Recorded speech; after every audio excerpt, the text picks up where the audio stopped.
Welcome back, dear listener, to another soft-spoken stroll through the shadows of the past. Whether the night is just beginning for you or you're listening as sleep slowly arrives, I'm happy you've chosen to spend this time here with me. Let me know in the comments, are you listening from somewhere far and quiet, or in the heart of a busy city winding down? And if these calming explorations bring a sense of rest, please consider subscribing. There are countless more voices from the past still waiting to be heard. In the year of our Lord 1347, as the Black Death begins its merciless march across Europe, we find ourselves in the bustling port city of Southampton. The narrow streets echo with the cries of merchants hawking their wares, the clatter of cartwheels on cobblestone, and beneath it all, the desperate whispers of those society has forgotten. Here, in a ramshackle building that leans precariously against its neighbours, we encounter Margot. Margot was once the daughter of a wool merchant, her childhood filled with the promise of a respectable marriage and a comfortable life. But fate, as it so often did in these unforgiving times, had other plans. When the wool trade collapsed and her father's debts mounted beyond redemption, Margot found herself cast out onto the streets at the tender age of 16. With no family to shelter her and no skills deemed valuable by society, she faced a choice that was no choice at all: starvation or survival by any means necessary. The medieval world offered precious few options for women without protection. Unlike the romanticized tales of chivalrous knights and noble ladies that populate our modern imagination, the reality for common women was stark and unforgiving.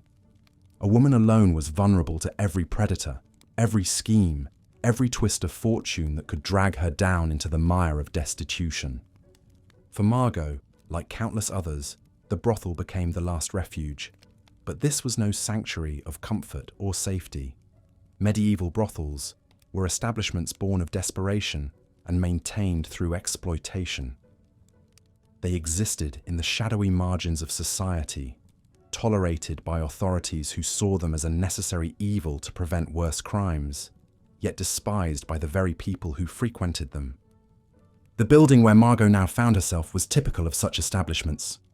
3 stories of rotting timber and crumbling mortar, with rooms barely large enough for a straw mattress and a rickety wooden stool.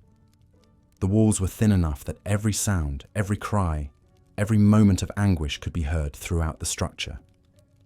Privacy was a luxury that did not exist in this world. The proprietress of this establishment was a woman known only as Mother Clemence, though there was nothing maternal about her demeanour. A former prostitute herself, Clemence had clawed her way up from the streets through cunning and ruthlessness. She ruled her domain with an iron fist wrapped in false compassion, always ready with honeyed words to lure desperate women into her web while extracting every coin of profit from their misery.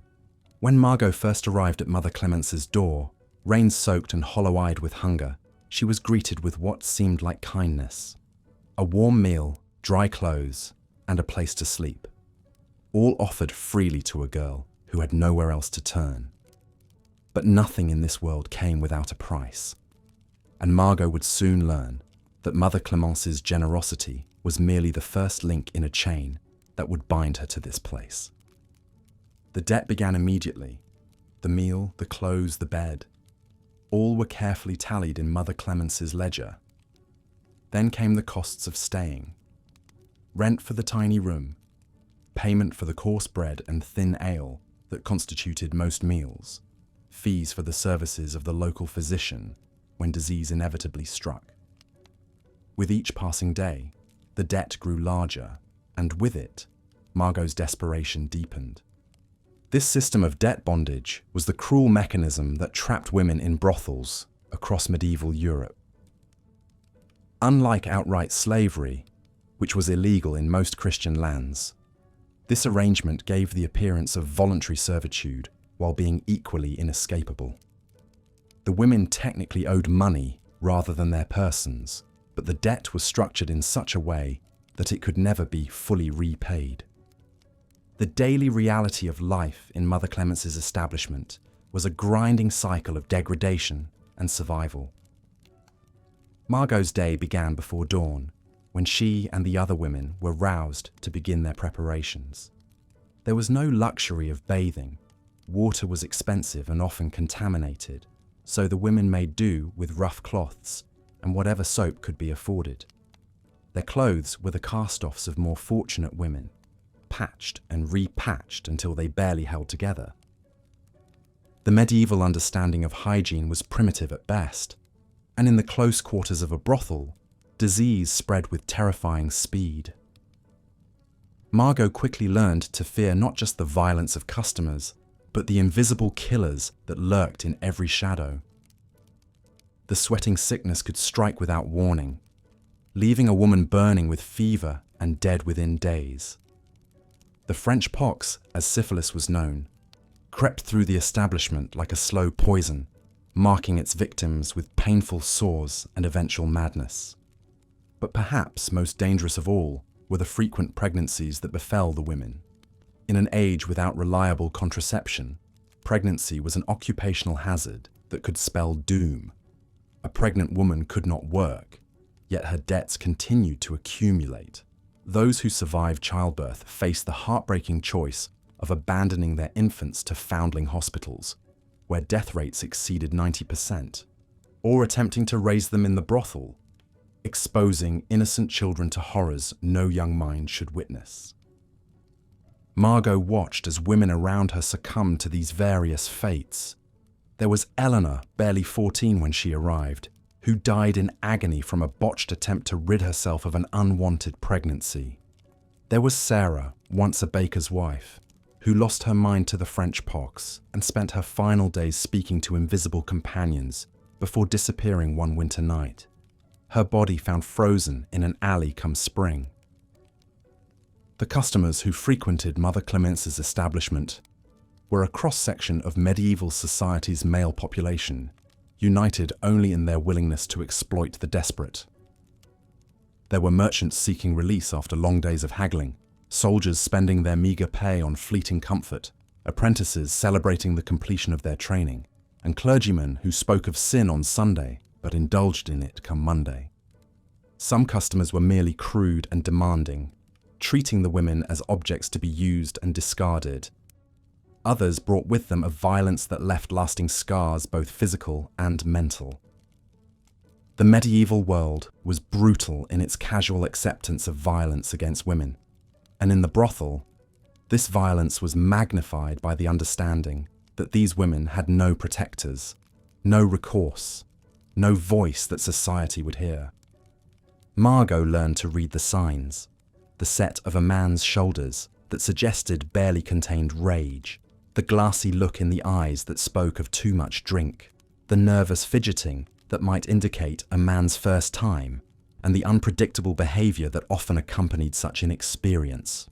Survival meant becoming an expert in human nature's darkest corners, learning to navigate between submission and resistance in ways that might preserve both life and sanity.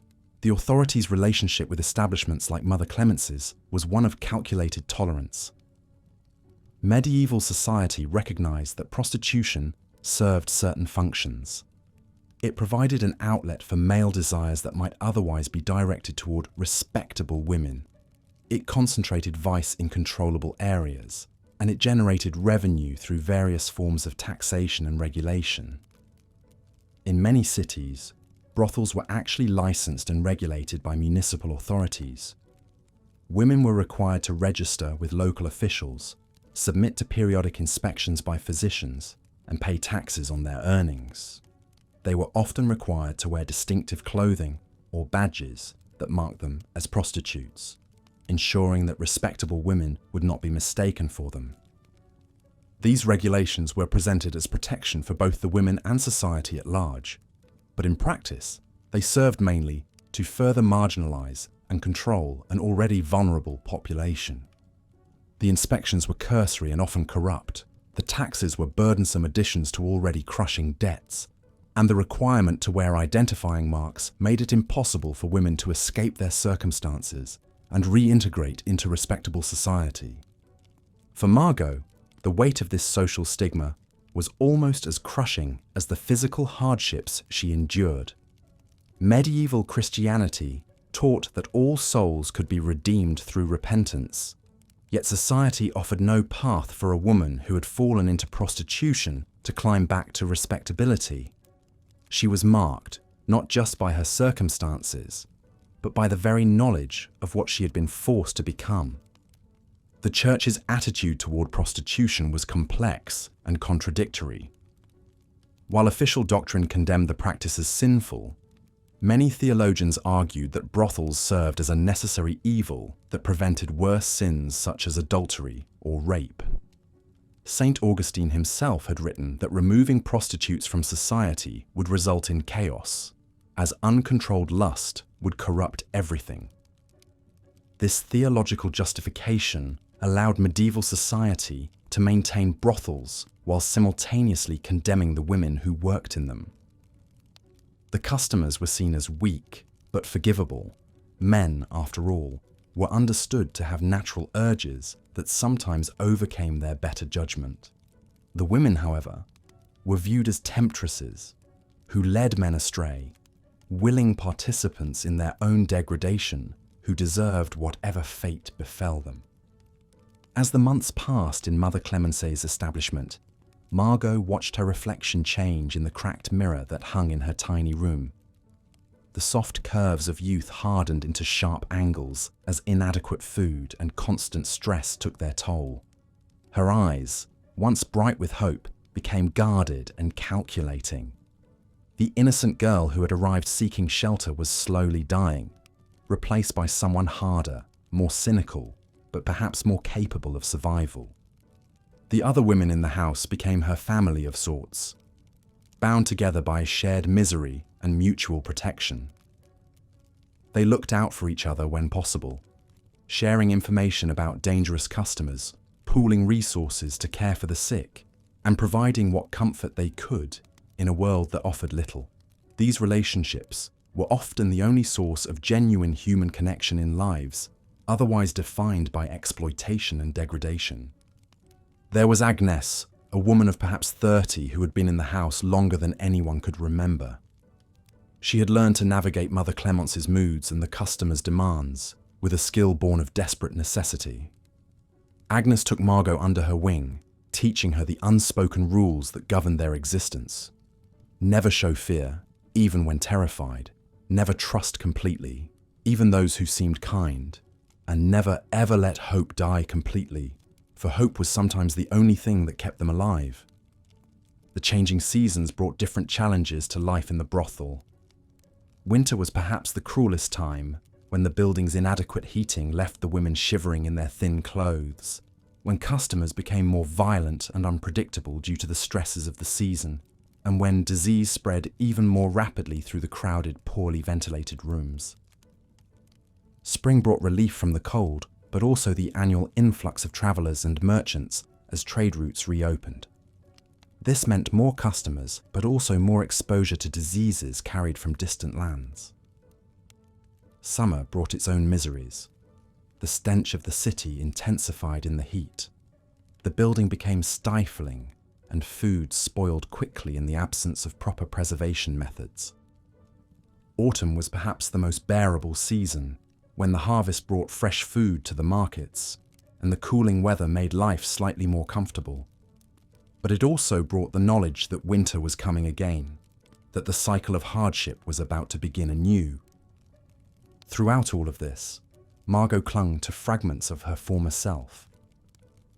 In quiet moments, she would remember her father teaching her to read, a skill that set her apart from most of the other women in the house.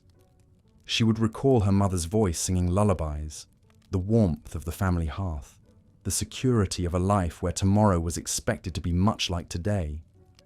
These memories were both comfort and torment. They reminded her that she had once been someone else, someone worthy of love and respect. But they also highlighted how far she had fallen, and how impossible it seemed that she would ever reclaim that lost life. The economic realities of medieval urban life made escape from the brothel nearly impossible for most women. Even if they could somehow pay off their debts to Mother Clemence, where would they go? What honest work was available to a woman with no family connections, no guild memberships, no resources beyond her own desperate courage? The few legitimate occupations open to women, domestic service, textile work, food preparation, required references that former prostitutes could never obtain. The mark of their past would follow them wherever they went, ensuring that doors remained closed and opportunities denied. Some women attempted to escape anyway, fleeing in the night with nothing but the clothes on their backs. Most were quickly recaptured and returned to face Mother Clemence's wrath. Those few who managed to evade immediate capture often found themselves in even worse circumstances, reduced to begging or theft to survive, eventually dying in poverty, or returning voluntarily to the only life that offered even minimal security. The legal system offered no protection for women in Margot's situation. Medieval law recognized prostitution as illegal in theory while tolerating it in practice, creating a grey area where abuse flourished unchecked. Women could not bring charges against customers who violated or cheated them, could not seek protection from authorities who viewed them as criminals, and could not escape debts that had been structured to be unpayable. Mother Clemence maintained her control through a combination of economic manipulation, physical intimidation, and psychological warfare. She cultivated an atmosphere of fear and dependency, reminding the women constantly that they had nowhere else to go, that the world outside would treat them even worse than she did, that their only hope of survival lay in her continued goodwill. This psychological control was perhaps more effective than any physical restraint.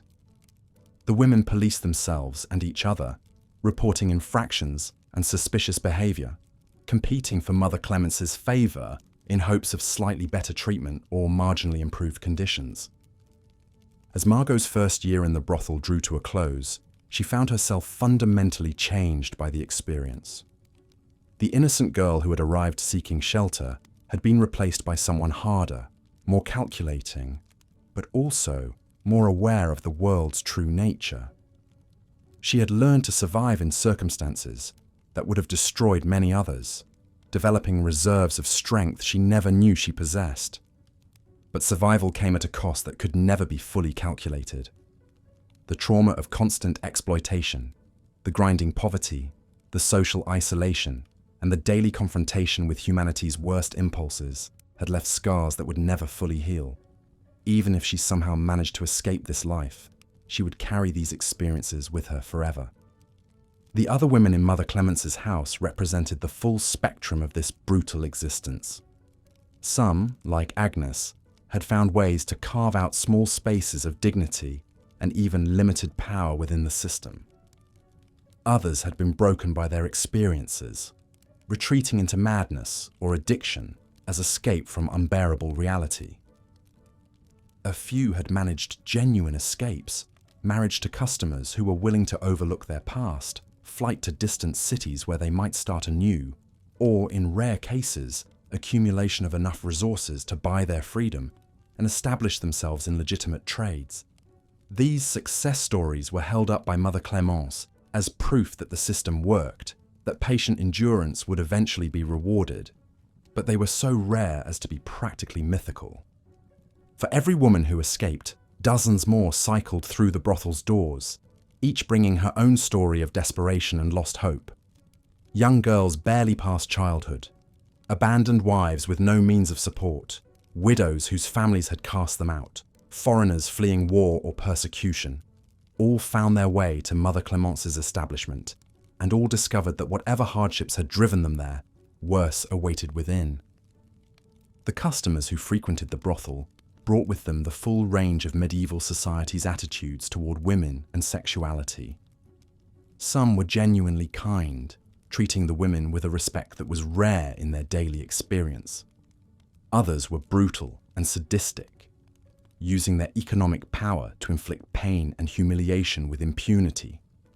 Most fell somewhere between these extremes, viewing the women as commodities to be consumed rather than human beings deserving of consideration. They brought their own frustrations and disappointments, their own pain and anger, and used the women as outlets for emotions they could not express elsewhere in their carefully regulated medieval lives. The diseases that plagued the brothel were a constant reminder of mortality in an age when medical knowledge was primitive and life expectancy short. Beyond the obvious venereal diseases, the women faced the same health challenges as all medieval urban dwellers: contaminated water, spoiled food, inadequate nutrition, and the ever-present threat of epidemic disease.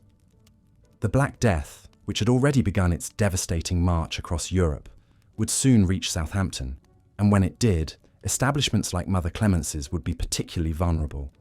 The close quarters, poor sanitation, and weakened immune systems of the residents would create perfect conditions for the plague to spread with lethal efficiency.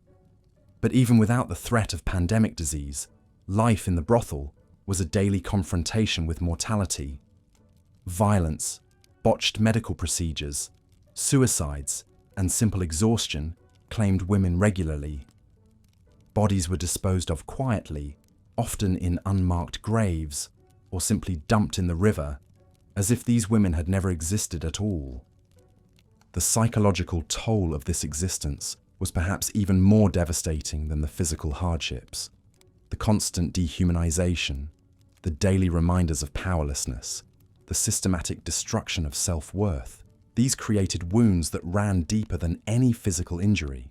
Margot found herself developing coping mechanisms that allowed her to survive psychologically. She learned to separate her mind from her body during the worst encounters, to retreat into memories of better times, to focus on small pleasures and victories that might sustain her through the darkest moments. The community of women within the brothel provided crucial emotional support, but it was also a source of additional stress. Competition for customers, disputes over money and possessions, jealousies and betrayals, all were amplified by the pressure cooker environment of their shared captivity. Friendships formed and dissolved with startling rapidity as women came and went, died or disappeared. Trust was a luxury that few could afford, yet human connection was essential for psychological survival. This tension created relationships that were simultaneously intimate and guarded, supportive and suspicious. As winter approached again, marking more than a year since Margot's arrival at Mother Clemence's establishment, she reflected on how completely her life had changed. The girl who had once dreamed of marriage and children, of a comfortable home and social respectability, had been replaced by someone whose primary concern was simply surviving until tomorrow. Yet even in the depths of this degradation, something essential remained. The spark of humanity that no amount of abuse could completely extinguish, the capacity for hope that persisted despite all evidence that hope was futile, the bonds of care and compassion that connected her to the other women who shared her fate. These were the qualities that made their suffering truly tragic. Not just the physical hardships they endured, but the waste of human potential, the destruction of lives that might have flourished under different circumstances. Each woman in Mother Clemence's house carried within her the ghost of who she might have been, and it was perhaps this awareness that made their situation most unbearable. The medieval world that had created and sustained this system of exploitation was not merely indifferent to their suffering, it was actively hostile to their existence as full human beings. They were seen as necessary evils at best, moral contaminants whose presence polluted everything around them. Yet they persisted, these forgotten women, finding ways to maintain their humanity in circumstances designed to destroy it. They cared for each other when sick, shared what little they had when others were in need, and created small rituals and traditions that gave meaning to days that might otherwise have been unbearable. As night fell over Southampton and the brothel prepared for another evening of business, Margot stood at her small window looking out at the city beyond. Somewhere out there were women sleeping safely in warm beds, protected by families and social conventions, their tomorrows secure and predictable. She envied them, But she also understood that the distance between their lives and hers was not as great as it might seem. A few wrong turns, a bit of bad luck, the death of a protector, or the collapse of a family's fortunes. Any of these could have brought those respectable women to the same desperate circumstances that had claimed her. This understanding brought no comfort, but it did provide a kind of clarity. The system that had trapped her was not natural or inevitable. It was a human creation, sustained by human choices and human indifference. And if humans had created it, perhaps humans could also change it, though such change seemed impossibly distant from her current reality. For now, survival was enough. Each day she remained alive was a small victory against forces that seemed determined to crush her completely. Each moment of kindness shared with another woman was an act of rebellion against a world that insisted they were beneath consideration. And in the deepest part of the night, when the customers had gone home and the brothel fell into temporary quiet, Margot would sometimes allow herself to dream. Not of escape.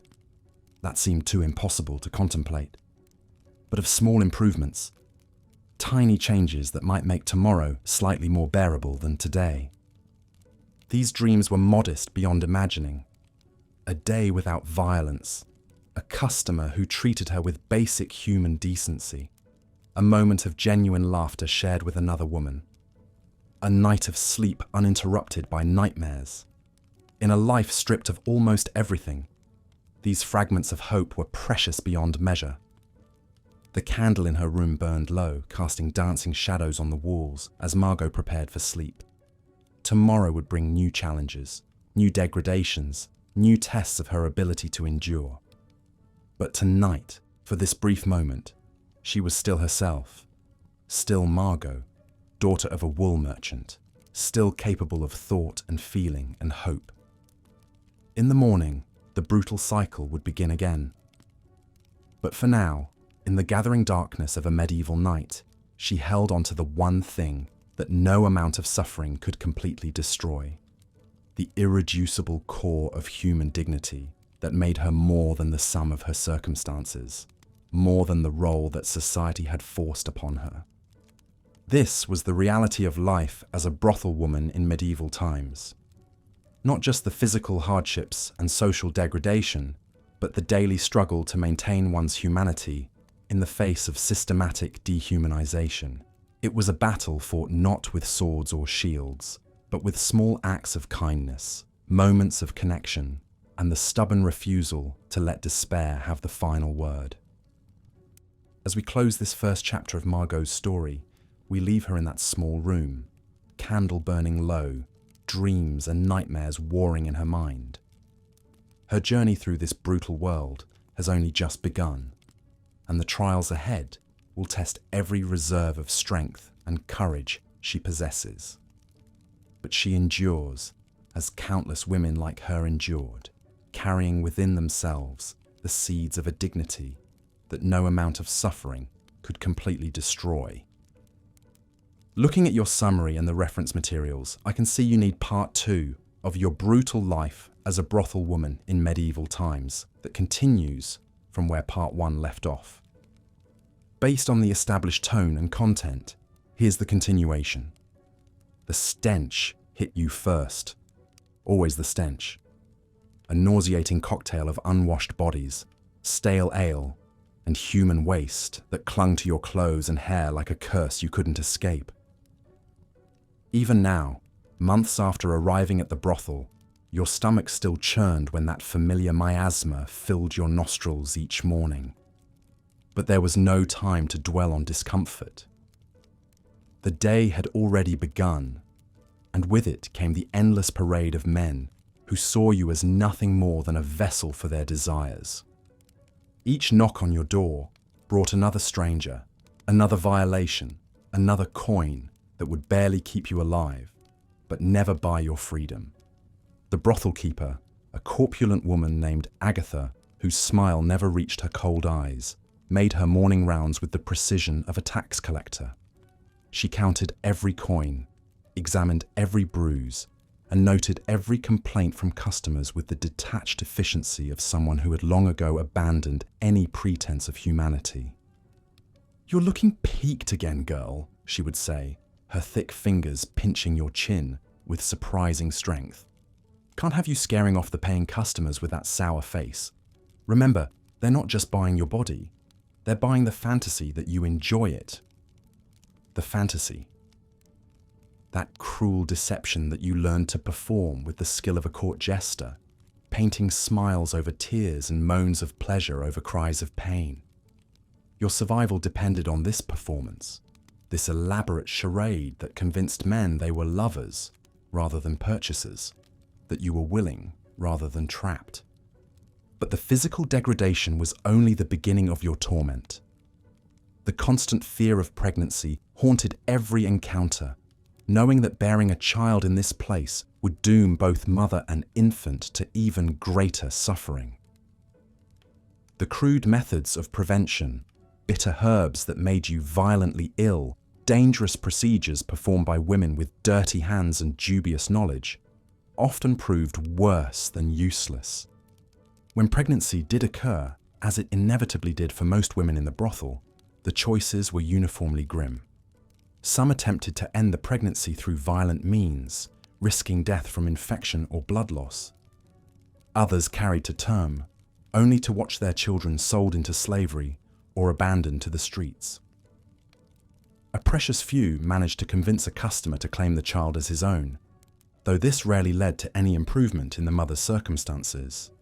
The women who survived pregnancy often found their bodies permanently damaged, their earning potential diminished, their already precarious position made even more vulnerable. Agatha showed no mercy to those whose injuries made them less desirable to customers. They were relegated to serving the poorest clients, given the most dangerous assignments, or simply cast out to starve. Disease stalked the brothel corridors like a hungry wolf, claiming victims with terrifying regularity. The French pox, as syphilis was known, rotted faces and minds with equal cruelty. Gonorrhea left women writhing in agony, their bodies burning with infection. Consumption wasted them away slowly, each cough bringing up more blood until they could no longer work and were left to die in whatever corner they could find. The lack of any real medical care meant that even minor ailments could prove fatal. A small cut could fester into a life-threatening infection. A difficult birth could result in bleeding that no one knew how to stop. The crude remedies available, mercury for the pox, bloodletting for fever, prayers for everything else, often did more harm than good. Yet perhaps the cruelest torture was the systematic destruction of hope itself. New arrivals, like you had once been, often clung to the belief that their situation was temporary, that they would find a way to escape or buy their freedom. The older women, those who had survived years in this hell, took a perverse pleasure in crushing these dreams.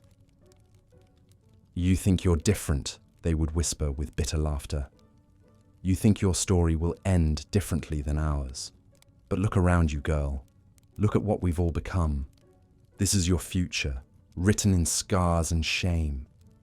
They spoke of women who had tried to escape, only to be dragged back and beaten so severely they never walked properly again. They told stories of girls who had saved every coin for years, only to have their hidden stash discovered and confiscated. They recounted the fates of those who had tried to find honest work, only to be turned away by respectable society and forced to return with their tails between their legs. The legal system offered no protection, no recourse for women in your position. In fact, the law often worked against you. Prostitution existed in a grey area of medieval jurisprudence, sometimes tolerated, sometimes punished, but always stigmatized. Women could be fined, imprisoned, or subjected to public humiliation for their involvement in the trade, while their customers faced little or no consequence. The church's condemnation was equally harsh and hypocritical. While priests thundered from their pulpits about the sins of fallen women, many of those same clerics were regular visitors to the brothel. They arrived under cover of darkness, their faces hidden by deep hoods, their piety conveniently forgotten as they indulged in the very behaviors they publicly denounced. This hypocrisy extended throughout medieval society. The same merchants who crossed themselves piously in church would haggle over prices with Agatha like they were buying livestock. Knights who swore oaths of chivalry and protection of women would treat the brothel inhabitants with casual cruelty. Judges who sentenced prostitutes to public shame would return as customers the following week. The few attempts at regulation that existed were designed not to protect women like you, but to control and profit from your misery. Some cities required brothels to operate only in designated areas, often the most squalid and dangerous parts of town. Others imposed licensing fees and taxes, treating the trade as just another form of commerce while doing nothing to improve conditions for the workers. Your daily routine became a grinding cycle of degradation and endurance. Dawn brought the first customers, often drunk men who had spent the night in taverns and wanted to cap off their revelry. These encounters were frequently violent, as alcohol had stripped away what little restraint these men might have possessed when sober. Midday brought a different clientele. Merchants conducting business in the area, craftsmen taking a break from their labours, soldiers on leave from their duties. These men were often in a hurry, treating the transaction with the same efficiency they might show when buying bread or having their shoes repaired. Evening was perhaps the worst time, as the brothel filled with groups of men emboldened by numbers and drink. They would make sport of humiliating the women, competing to see who could be most creative in their cruelty. These group encounters often left lasting physical and emotional scars that never fully healed.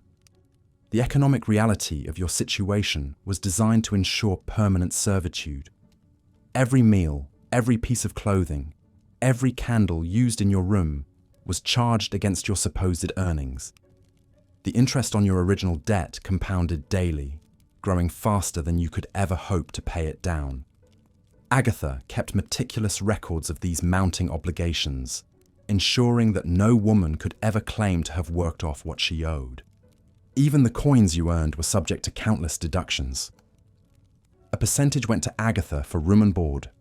Another portion was claimed for protection from the local guards who were paid to look the other way. Medical expenses, such as they were, came out of your share. Fines for breaking house rules or displeasing customers ate away at what little remained. The psychological manipulation was as carefully orchestrated as the financial exploitation. Agatha was skilled at playing the women against each other, creating hierarchies and rivalries that prevented any unified resistance. New arrivals were placed under the supervision of more experienced women, who were rewarded for keeping their charges in line and punished if anyone under their watch caused trouble. This system bred a toxic environment where trust was a luxury none could afford. Information about escape attempts or hidden savings would be traded for small favors or slightly better treatment. Friendships were constantly tested by the brutal calculus of survival, as helping another woman might mean your own destruction. Yet somehow, in the depths of this nightmare, small acts of humanity persisted. A woman sharing her meager food with someone too sick to work. Another teaching a newcomer the subtle tricks that might help her avoid the worst violence. Whispered conversations in the dark about dreams of freedom, about lives that might have been, about families left behind. These moments of connection were precious beyond measure, brief respites from the crushing isolation and despair that defined daily existence. They reminded you that beneath the forced smiles and performed pleasure, real human beings still struggled to survive with whatever dignity they could preserve. The seasonal rhythms of medieval life brought their own particular challenges to brothel existence. Winter was the harshest time, as the poorly heated buildings offered little protection from the bitter cold. Fuel was expensive, and Agatha was not inclined to waste money on the comfort of her workers. Many women developed chronic coughs and joint pain from the constant cold and damp. Spring brought its own miseries, as the melting snow and seasonal rains turned the unpaved streets into rivers of mud and filth. The brothel's location, in the least desirable part of town, meant it was often flooded with this noxious mixture, bringing disease and making an already unsanitary situation even worse. Summer's heat intensified every unpleasant smell and made the crowded conditions nearly unbearable. The lack of proper ventilation meant that the stench of sweating bodies and human waste became overwhelming. Flies and other insects swarmed constantly, spreading disease and adding another layer of misery to daily life. Autumn brought the spectre of winter's approach, a time when customers became fewer and more violent as their own struggles with cold and hunger intensified. It was also harvest time, when many of the local men who formed the brothel's regular clientele were busy with agricultural work, leading to reduced income and increased pressure to accept more dangerous customers. The justice system's treatment of crimes against brothel women revealed the complete devaluation of their lives in medieval society. Violence that would be severely punished if committed against a respectable woman was often ignored entirely when the victim worked in a brothel. Rape, assault, and even murder were treated as occupational hazards rather than serious crimes deserving investigation and punishment. This lack of legal protection created an environment where the worst elements of society knew they could indulge their darkest impulses without consequence. Serial killers, sadists, and the violently mentally ill were drawn to brothels like moths to flame, knowing they could satisfy their urges on victims society had already written off as worthless. The few instances where justice was pursued usually involved crimes against property rather than persons. A customer who stole money or damaged the brothel's furnishings might face prosecution, while one who tortured or killed a woman would likely walk away without even a reprimand.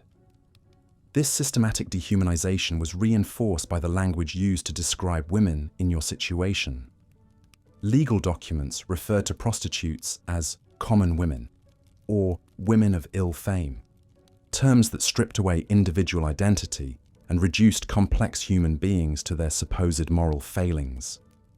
Religious texts spoke of them as vessels of sin, tempters leading good men astray, devils in human form.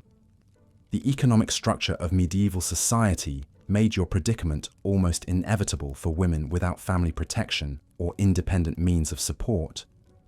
The guild system that dominated urban crafts was largely closed to women, who were barred from most skilled trades and professional occupations. Agricultural work was backbreaking and poorly paid, offering little hope of economic independence. Marriage, while theoretically offering protection and security, was itself a form of economic transaction where women were transferred from father to husband like valuable property. Those without dowries or family connections found themselves with few options when circumstances forced them to fend for themselves. The rise of urban centres in the later medieval period had created new opportunities for some women, but also new forms of exploitation. Cities drew desperate people from the countryside with promises of work and prosperity, but many found only poverty and degradation waiting for them in the crowded, unsanitary urban environment. Your story, tragic as it was, represented just one thread in a vast tapestry of suffering that characterized women's lives throughout the medieval period. Yet within that suffering lay seeds of resilience and resistance that would eventually bloom into movements for women's rights and human dignity. The courage required simply to survive each day in such circumstances was itself a form of heroism that deserves recognition and remembrance. As night fell over the brothel once again, bringing with it another cycle of exploitation and endurance, you held on to whatever fragments of hope you could find. Perhaps in dreams of escape, in memories of better times, or simply in the knowledge that you had survived another day in a world designed to destroy you. These small victories, invisible to those who profited from your misery, were the building blocks of a strength that no amount of cruelty could completely extinguish. Part 3. The daily torment of Margot's existence. The pre-dawn darkness clung to the narrow alleyways like a shroud as Margot stirred from her fitful sleep on the straw-filled mattress she shared with 2 other women. The brothel never truly slept. Even in these quiet hours before sunrise, she could hear the muffled sounds of commerce from the rooms below, the creaking of floorboards, and the occasional cry that might have been pleasure or pain. In this world, the distinction had long since blurred into irrelevance. Her body ached in ways that had become as familiar as breathing. The persistent soreness between her legs, the bruises that painted her ribs in shades of purple and yellow, the tender spots on her wrists where rough hands had gripped too tightly. Each mark told a story she would rather forget, yet her skin had become a living ledger of her degradation. Entries made nightly in currency she never chose to spend. The other women began to stir as well. There was Agnes, barely 16, but already hollowed out by 6 months in this place, her once bright eyes now holding the glassy stare of someone who had learned to retreat deep inside herself during the worst moments. Beside her lay Catherine, older at perhaps 25, a veteran of this trade who had arrived 3 years ago with a debt that somehow never seemed to decrease despite her nightly labours. The mathematics of their bondage were deliberately obscured, interest compounding faster than their earnings could ever hope to match. "Another day in paradise," Catherine muttered, her voice hoarse from the previous night's work. She sat up slowly, wincing as she pressed a hand to her lower back. A difficult client had been particularly rough, demanding positions that left her feeling as though she'd been trampled by horses. But complaints were not tolerated. The brothel keeper, Madame Heloise, made it clear that their job was to accommodate whatever was requested, no matter how degrading or painful. Margot had learned this lesson during her first week, when she had dared to protest a client's desire to bind her hands so tightly that her fingers went numb. The beating she received from Heloise's enforcer had left her unable to work for 3 days, during which her debt had continued to accumulate. She was charged for her room, her meals, even the salve used to treat the wounds inflicted as punishment. It was a perfect system of control. Resistance only deepened their bondage. The morning routine began with a cold wash from a shared basin of murky water.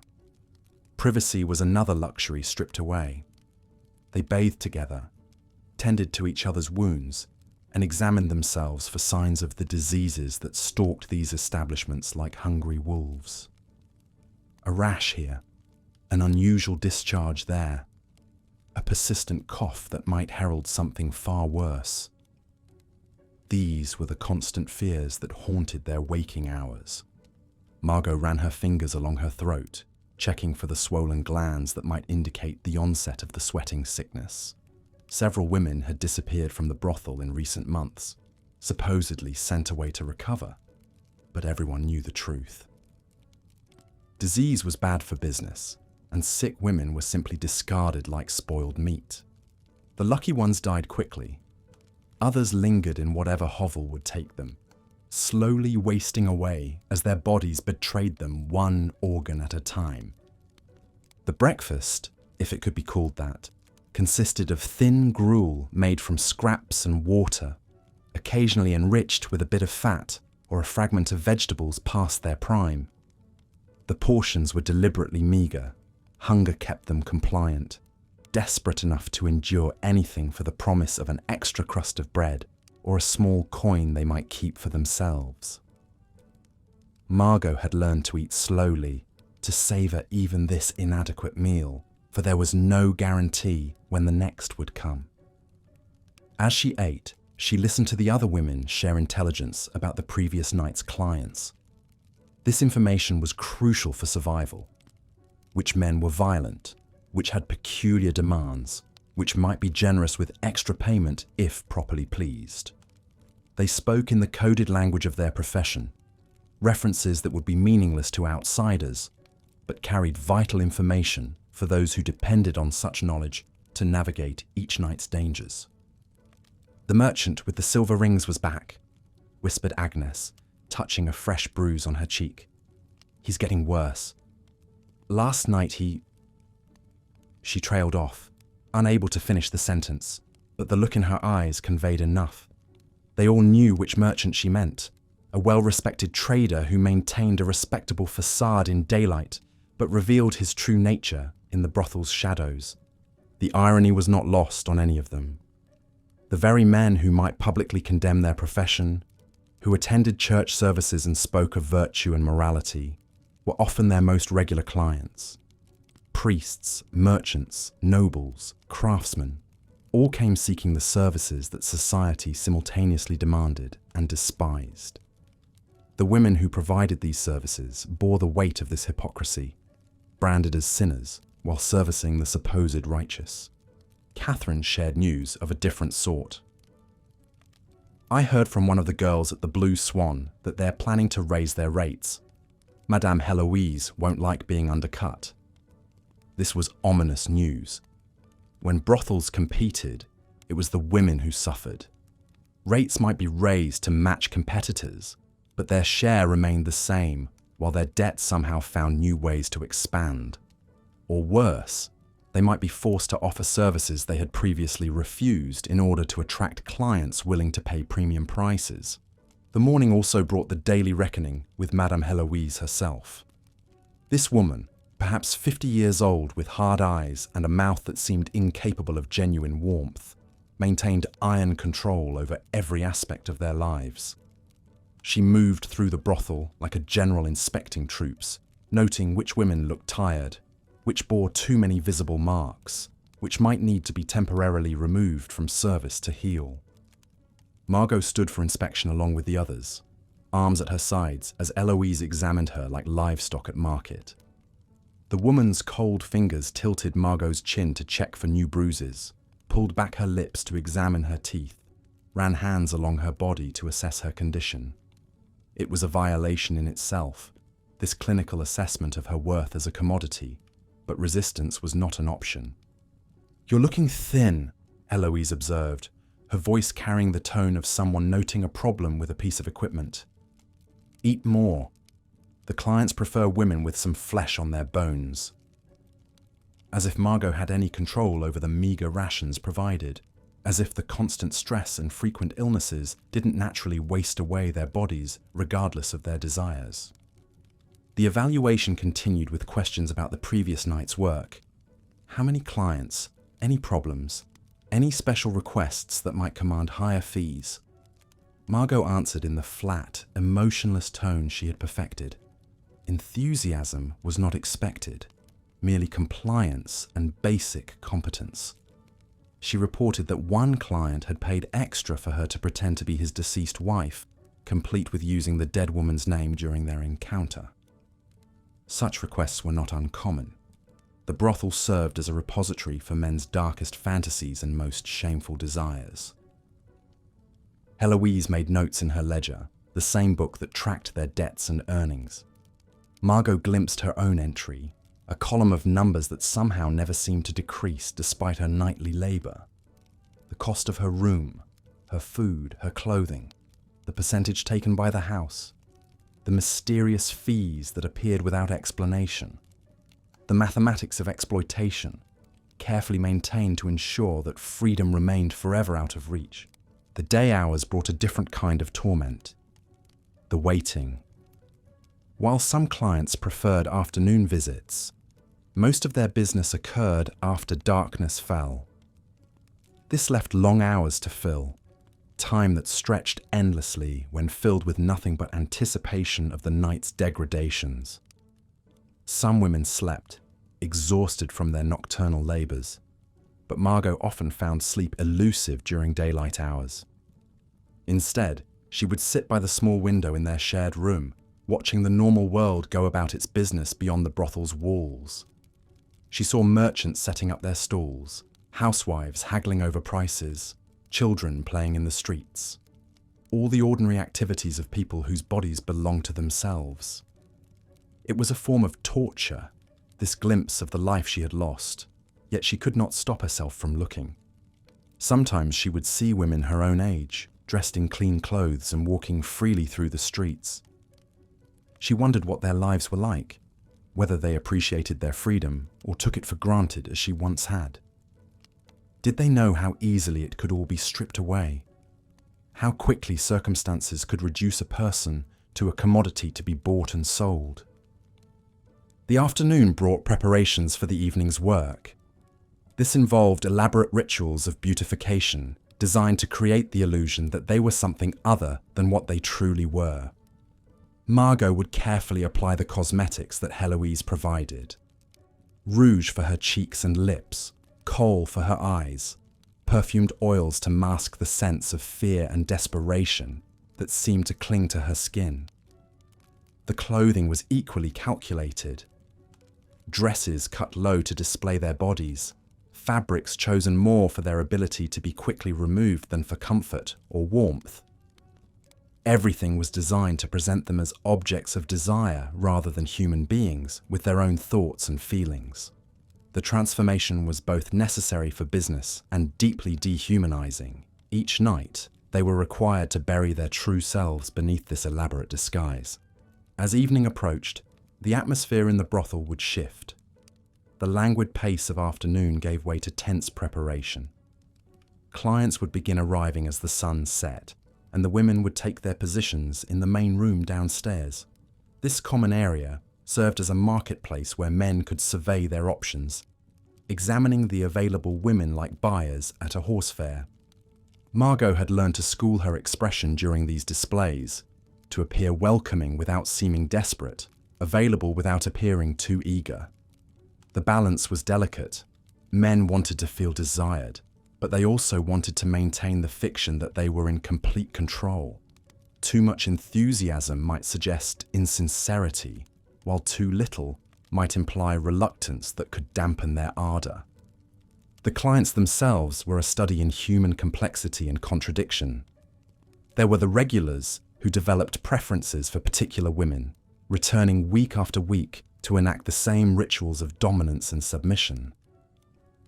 Some were surprisingly gentle, seeking companionship as much as physical release, treating the women with a kindness that made their situation somehow more heartbreaking rather than less.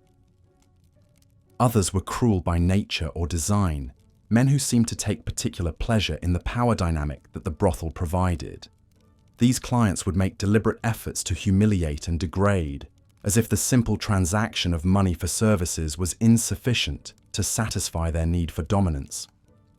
They would demand that the women perform acts that served no purpose beyond reinforcement of their subjugation. Margot had learned to retreat mentally during the worst encounters, to send her consciousness somewhere else while her body endured whatever was required. It was a survival mechanism that many of the women developed, a form of dissociation that allowed them to preserve some core part of themselves, even as their physical forms were violated and degraded. But this psychological defense came with its own costs. The more she retreated from her body during these encounters, the more disconnected she became from physical sensation altogether. Food lost its taste, sunshine felt distant, even pain seemed muffled and remote. She was becoming a ghost inhabiting her own flesh, present but not truly alive. The nights blurred together in a haze of anonymous faces and repetitive degradations. Each client brought his own particular requirements and fetishes, his own way of exercising the power that his coins had purchased. Some wanted her to play roles: the innocent maiden, the experienced temptress, the grieving widow, the eager servant. Each persona required her to fragment herself further, to become whatever fantasy the client needed her to embody. Between clients, there were brief moments to clean herself, to check for injuries, to prepare for the next encounter. These interludes were both relief and torment, relief from the immediate demands on her body, but also time for her mind to process what she had just endured and what was yet to come. The nights stretched endlessly, each hour marked by another violation, another small death of dignity and self-respect. The other women moved through their own versions of this nightmare, each coping in her own way. Agnes had begun talking to herself in a constant whisper, carrying on conversations with people who existed only in her increasingly fragmented mind. Catherine had developed a hard cynicism that seemed to protect her, but also isolated her from any possibility of human connection. Others simply went through the motions with mechanical precision, their spirits having long since fled to whatever refuge they could find.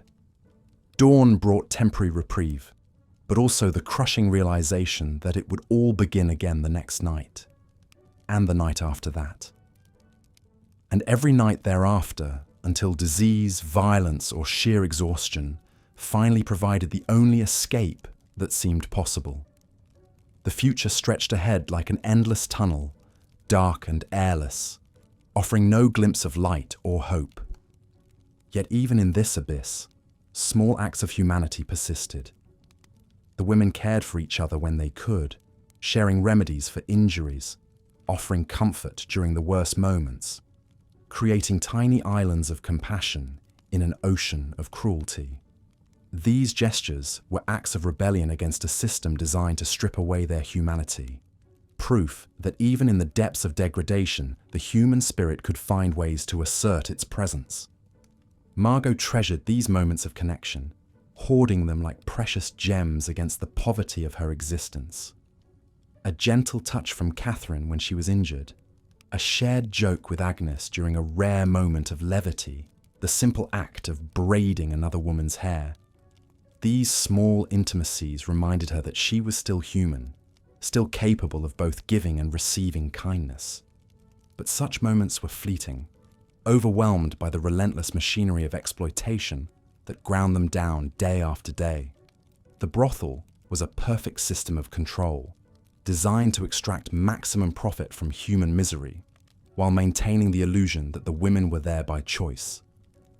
Every aspect of their existence was calculated to reinforce their powerlessness, to convince them that resistance was futile and escape impossible. As Margot lay down for another few hours of restless sleep, her body aching and her spirit battered, she could not help but wonder how much longer she could endure this existence. Each night took something from her that could never be recovered.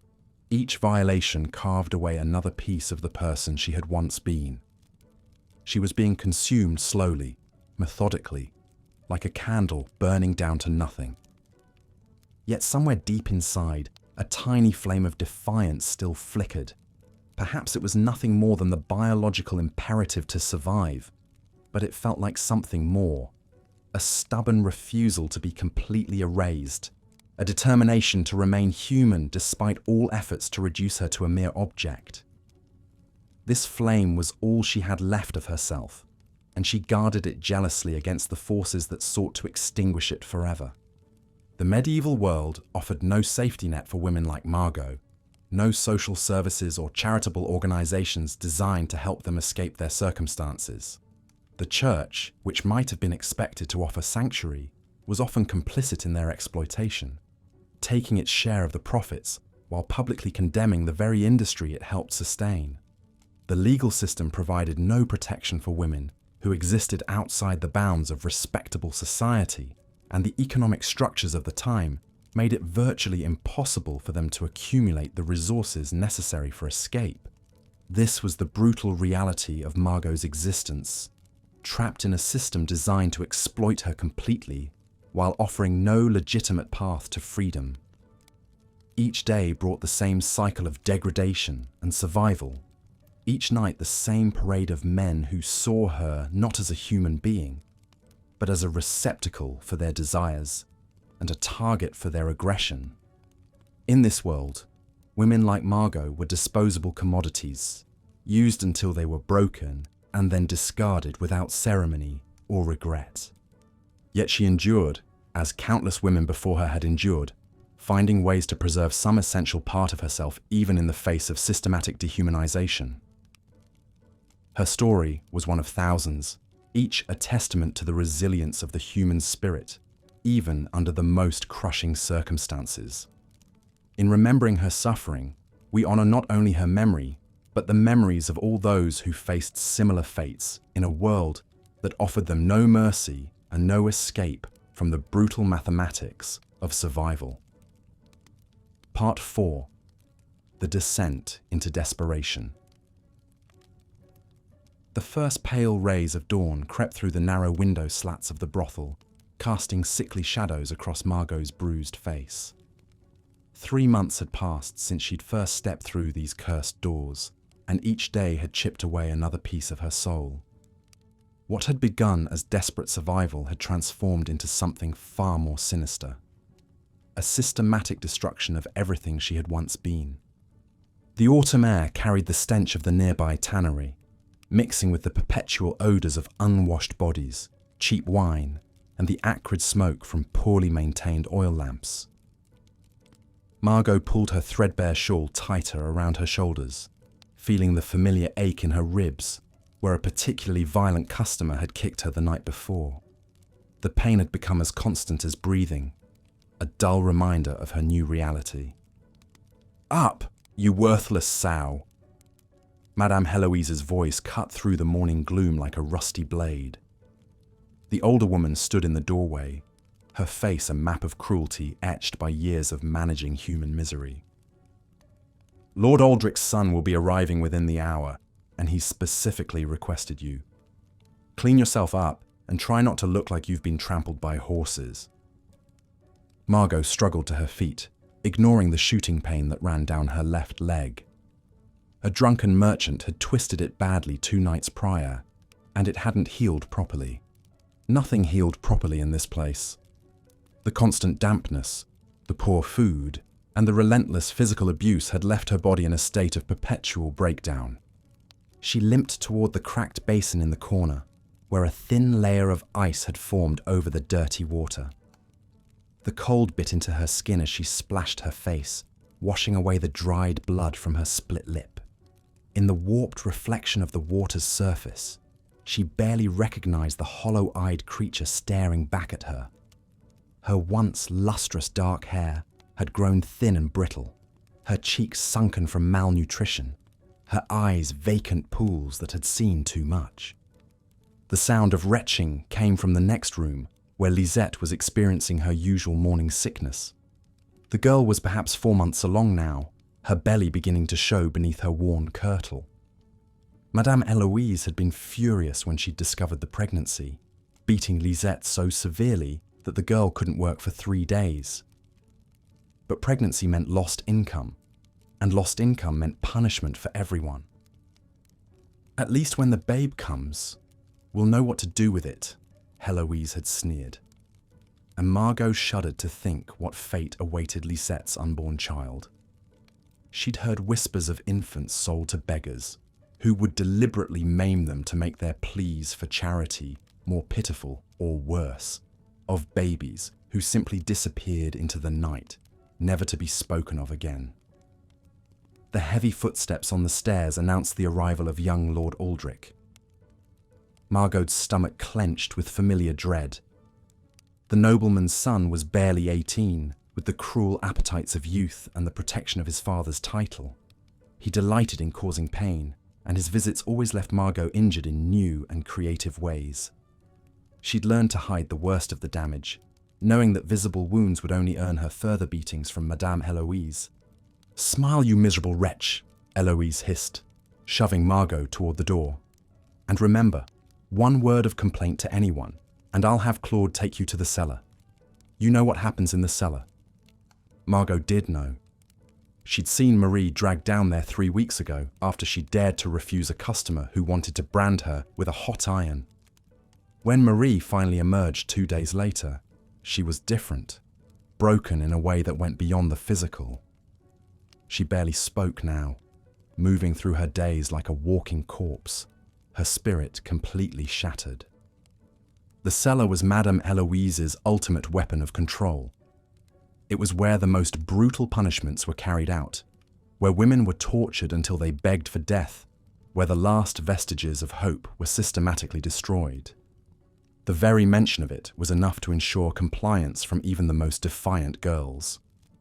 As young Lord Aldrich entered the room, his pale eyes gleaming with anticipation, Margot forced her lips into the semblance of a smile. She'd learned to dissociate during these encounters, to send her mind far away, while her body endured whatever cruelties were inflicted upon it. Sometimes she imagined herself back in her father's shop, the warm smell of baking bread filling her nostrils. Other times, she pictured herself in the countryside, running through fields of wildflowers under an endless blue sky. But today, even her escape mechanisms failed her. The young lord's particular brand of sadism seemed especially creative, and by the time he finished with her, Margot lay curled on the straw mattress, blood seeping from new wounds. He tossed a few copper coins onto the floor beside her and left without a word, already planning his next visit. The coins lay there like tiny accusations, mocking symbols of what her body had become worth. She couldn't bring herself to pick them up, knowing that Madame Heloise would collect them anyway. Everything belonged to the Madame, their bodies, their earnings, their very lives. As the day wore on, more customers came and went. A fat merchant who reeked of garlic and sweat, a young soldier who wept afterward and begged her forgiveness, an old man whose trembling hands left bruises on her arms. Each encounter blurred into the next, a nightmarish parade of human degradation. Between customers, Margot would catch glimpses of the other women. Isabel, who'd been there the longest, had developed a persistent cough that brought up flecks of blood. The madam refused to let her rest, claiming that a little blood never killed anyone. But Margot could see death creeping into the older woman's eyes, patient and inevitable. Young Petra had begun pulling out her own hair, leaving bald patches across her scalp. She would sit in corners, rocking back and forth and whispering prayers to a god who seemed to have abandoned them all. The madame had beaten her for the hair pulling, but it only made the girl more frantic, more desperate in her self-destruction. And then there was Agnes, who had simply stopped eating. She would stare at her meagre portions of bread and watery gruel as if they were poison, her body growing thinner each day. When Madame Eloise tried to force-feed her, Agnes would vomit it all back up, her body rejecting even the most basic sustenance. The brothel had become a gallery of human suffering, each woman trapped in her own private hell, while the world outside continued its indifferent rotation. Margot watched her fellow prisoners slowly disintegrate, knowing that she was following the same inevitable path. The person she had been, the baker's daughter with dreams and hopes, was dying a little more each day, replaced by this hollow shell that existed only to be used and discarded. Winter was approaching, and with it would come new hardships. The brothel was poorly heated, and many of the women would fall ill from the cold and damp. Some would not survive until spring. Margot had already noticed the telltale signs in herself, the persistent fatigue, the way wounds took longer to heal, the frequent dizzy spells that left her gripping whatever was nearby for support. But perhaps death would be a mercy. In her darkest moments, as she lay bleeding and broken after particularly brutal encounters, Margot found herself welcoming the thought of eternal rest. What was there left to live for? Her family believed her dead. Her virtue was long gone. Her body was failing. Her spirit was shattered. Yet something stubborn within her refused to surrender completely. Perhaps it was the memory of her mother's gentle hands braiding her hair, or the sound of her father's laughter echoing through their small home. Perhaps it was simply the animal instinct to survive, no matter how desperate the circumstances. Whatever it was, it kept her breathing, kept her moving through each hellish day.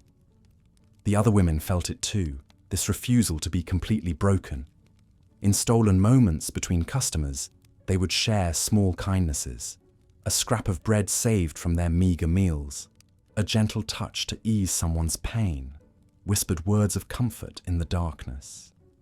These tiny acts of humanity were rebellion against a system designed to strip them of everything that made them human. Lisette would sometimes hum lullabies to her unborn child, her hand resting protectively over her growing belly. The sound was hauntingly beautiful in the squalid surroundings, a reminder that life and hope could persist even in the darkest places. The other women would listen in silence, drawing what comfort they could from the melody. Agnes, despite her refusal to eat, would braid the younger girl's hair when the madame wasn't watching. Her gentle fingers would work through the tangles and dirt, creating moments of tenderness in a world defined by violence. It was a small thing, but in this place, small things became precious beyond measure. Even Marie, broken as she was, would sometimes reach out to comfort others when they cried. Her touch was ghost-like, barely there, but it carried the weight of shared suffering and understanding. No words were needed. The simple contact said everything about their common plight. These moments of connection became lifelines in an ocean of despair. They reminded the women that beneath the bruises and degradation, they were still human beings capable of compassion and love. It was the one thing Madame Heloise couldn't steal from them, no matter how cruel her punishments or how complete her control. But such moments were rare and always tinged with the knowledge that they could be interrupted at any second. The sound of footsteps on the stairs would send them scurrying back to their assigned positions, the brief respite shattered by the return of their nightmare reality. As night fell once again, bringing with it a fresh parade of customers seeking to satisfy their darkest urges, Margot prepared herself for another descent into hell. She had learned to measure time, not in days or weeks, but in survived encounters. Each one she lived through was a small victory, proof that some essential part of her remained unbroken. The candles guttered in their holders, casting dancing shadows on the walls like demons celebrating another successful day of human torment. Outside, the city continued its nightly activities, merchants closing their shops, families gathering for evening meals, children being tucked safely into warm beds. It was a world that seemed impossibly distant from the horrors contained within these walls. But Margot held on to the knowledge that it existed, that somewhere beyond this nightmare, people still lived normal lives filled with ordinary joys and sorrows. It was a fragile thread of hope, but it was hers, and she guarded it jealously against the forces that sought to destroy everything beautiful in the world. Tomorrow would bring new pain, new humiliation, new tests of her will to survive. But tonight, in the few precious hours before dawn, she would hold on to that thread and remember that she was more than what this place had made her. She was Margot, daughter of a baker, keeper of dreams, and survivor of horrors that would have broken lesser souls. The darkness pressed in around her, but somewhere in its depths, a tiny flame continued to burn. As you drift deeper into the haze of another sleepless night, your mind clouded with pain and desperation, let me tell you about the women who inhabited the darkest corners of medieval society. The women whose very existence was both necessary and reviled, whose bodies became currency in a world that offered them no other choice. Your name is Margot, and you are 23 years old, though you feel ancient beyond your years. The brothel that has become your prison sits in the shadow of the great cathedral, its bells tolling the hours of your captivity. Each chime reminds you of the prayers you once whispered as a child, before hunger and circumstance led you down this path from which there seems no return. The morning begins before dawn, as it always does. The madam, a woman whose own beauty was long ago carved away by this life, shakes you awake with calloused hands. Your body aches from the previous night's work. Bruises blooming like dark flowers across your ribs and thighs. There is no gentle awakening in this place, no moment of peace before the day's torments begin. You share a cramped room with 3 other women, each nursing their own wounds, both visible and hidden. The air is thick with the smell of unwashed bodies, cheap perfume, and something else you cannot name but have learned to associate with despair. The straw mattresses are infested with fleas and lice, creatures that feast upon you as surely as the men who pay for your flesh. Water for washing is scarce and cold, drawn from a well that serves the entire quarter. You splash the icy liquid on your face and neck, trying to wash away the memory of hands that groped and grabbed in the darkness. The soap, if you can call it that, is little more than ash and animal fat, harsh against your already irritated skin. Your hair, once your pride, now hangs in greasy tangles that you try desperately to arrange into something presentable. The clothes you wear are not your own. Nothing in this place belongs to you, not even your body. The dress is a faded red, the colour of dried blood, with a neckline cut scandalously low to advertise what lies beneath. The fabric is coarse and scratchy, mended so many times that the original weave is lost beneath layers of rough stitching. Your shoes, if they can be called that, are wooden clogs that chafe against your feet with every step. Breakfast, when it comes, is a thin gruel that tastes of nothing and everything wrong. Sometimes there is bread, hard and mouldy, that you gnaw on desperately because you never know when the next meal might come. The madam controls the food as she controls everything else, using hunger as another chain to bind you to this place. You have learned to eat quickly, to swallow without tasting, because the alternative is starvation. The other women around you tell their stories in whispered fragments.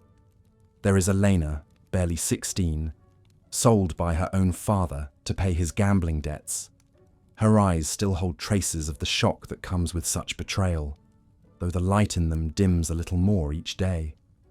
Beside her sits Catherine, who was once a merchant's wife until plague took her husband and left her destitute. She speaks little now, her voice worn away by screaming that no one heard. Then there is old Mary, though she is perhaps only 30. She has been here the longest, and her body tells the story of every year in scars and broken bones that never healed properly.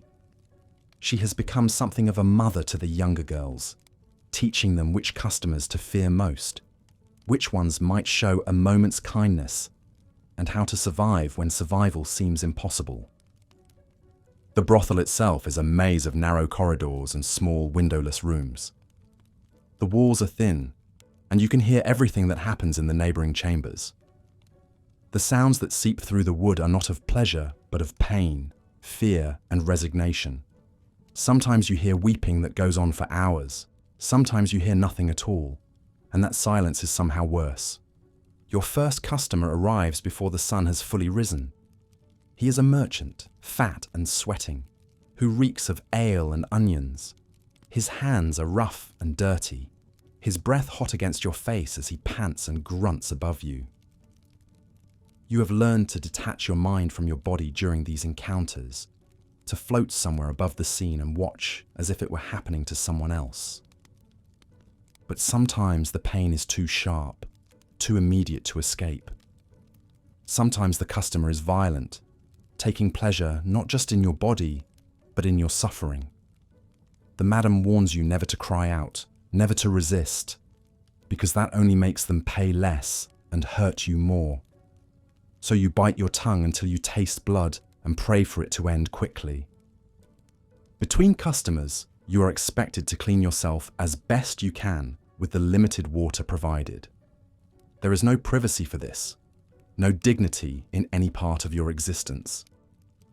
The other women move about in various states of undress, their bodies displaying the evidence of their trade in bruises, cuts, and worse. You have all learned to look without seeing, to exist in the same space while protecting what little remains of your souls. The men who visit are from every level of society. Merchants and labourers, soldiers and clergy, young men experiencing their first taste of purchased flesh, and old men seeking to recapture their fading vitality. They all share certain characteristics: the way they look through you rather than at you, the casual cruelty with which they use your body, the absolute certainty that you exist solely for their pleasure. Some try to convince themselves that you enjoy it, that you chose this life freely. They whisper sweet words they think you want to hear, as if their coins could purchase not just your body but your genuine affection. Others make no such pretense, taking what they want with mechanical efficiency before leaving without a word. You are not sure which is worse, the ones who pretend you are human or the ones who acknowledge that you are not. The madam collects the money, always the money, counting each coin with practiced fingers while you stand naked and shivering in the corner. She takes her cut, the largest portion, and gives you barely enough to survive. This, she explains, is the cost of your room and board, your protection, your very existence in this place. You are always in debt to her, always owing more than you can possibly earn, trapped in a web of financial servitude that ensures you can never leave. Food comes irregularly and is often spoiled or infested with insects. You learn to eat around the maggots, to swallow rotten meat because it is the only protein you will see for days.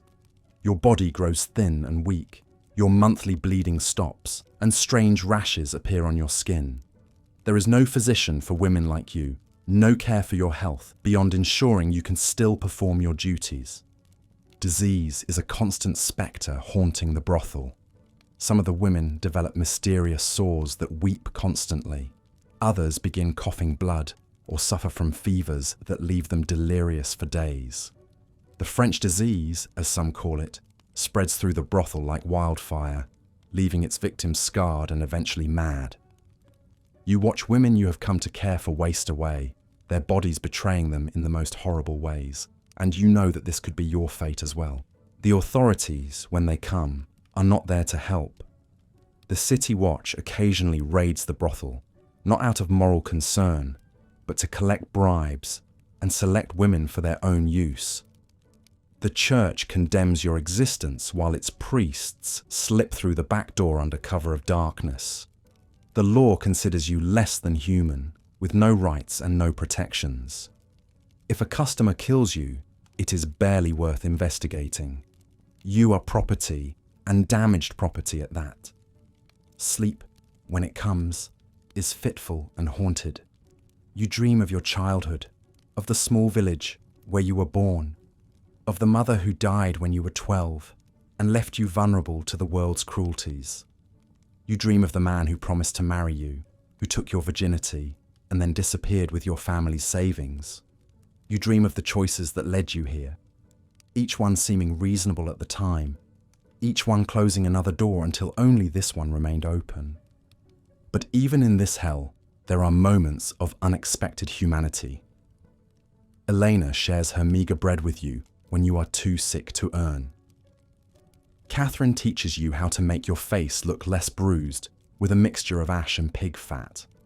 Old Mary tells stories of her life before, painting pictures of a world where women had choices, had value beyond their bodies. These small kindnesses become lifelines, reminders that you are still human, despite everything that has been done to you. The seasons change outside the brothel's walls, but inside, every day is the same grey twilight of survival. You begin to lose track of time, of who you were before this place claimed you. Your reflection in the cracked mirror shows a stranger, hollow-eyed, gaunt, marked by violence and despair. Sometimes you wonder if you are already dead, if this is some kind of purgatory where souls work off their earthly sins through endless suffering. The worst part is not the physical pain, though that is considerable. It is not even the degradation, though that cuts deep. The worst part is the gradual erosion of hope, the slow realization that this might be all there is, that you might die in this place without ever again feeling the sun on your face or hearing your own laughter. The worst part is learning to accept it, to stop fighting, to become the thing they say you are. Yet still, in the darkest moments, some spark of defiance remains. When a customer is particularly cruel, when the madam withholds food for days, when another woman dies and is carried out like refuse, something inside you refuses to break completely. Perhaps it is the memory of your mother's voice, singing lullabies in the darkness. Perhaps it is the dream of a better world that must exist somewhere beyond these walls. Perhaps it is simply the stubborn refusal of the human spirit to surrender entirely to despair.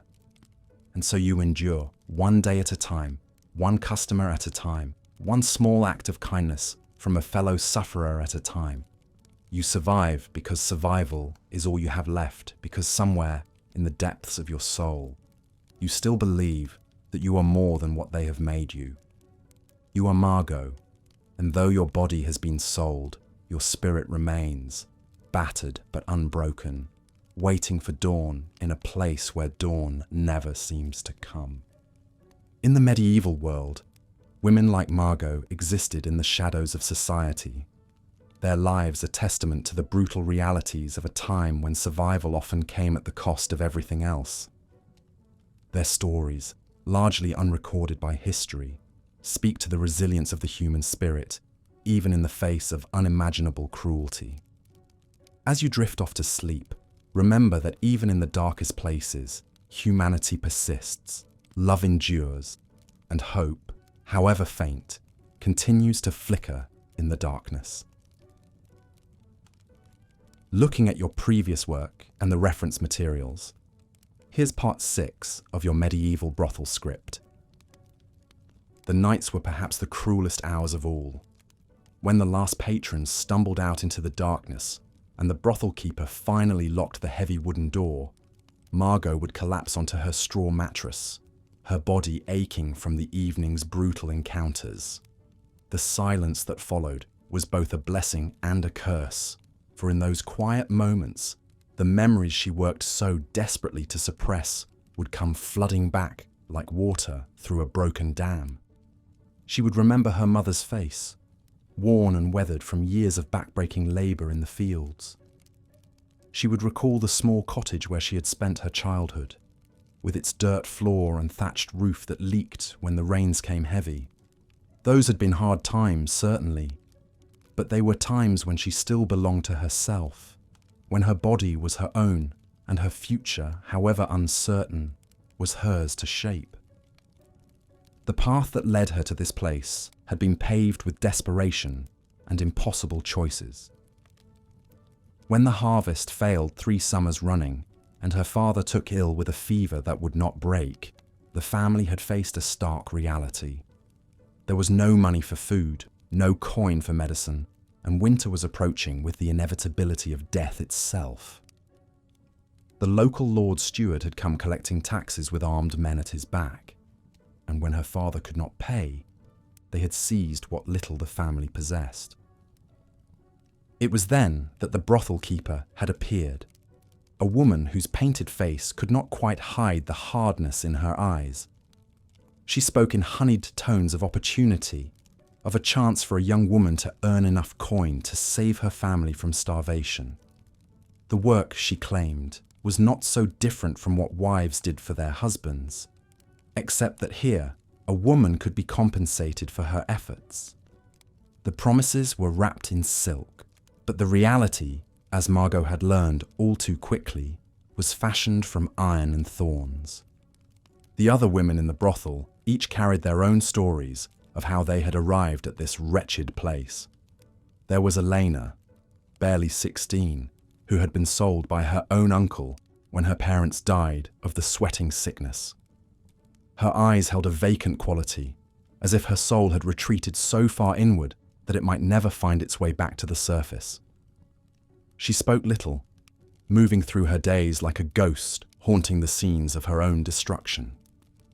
Then there was Beatrice, older and more hardened, who had once been a merchant's wife before her husband's debts had consumed everything they owned.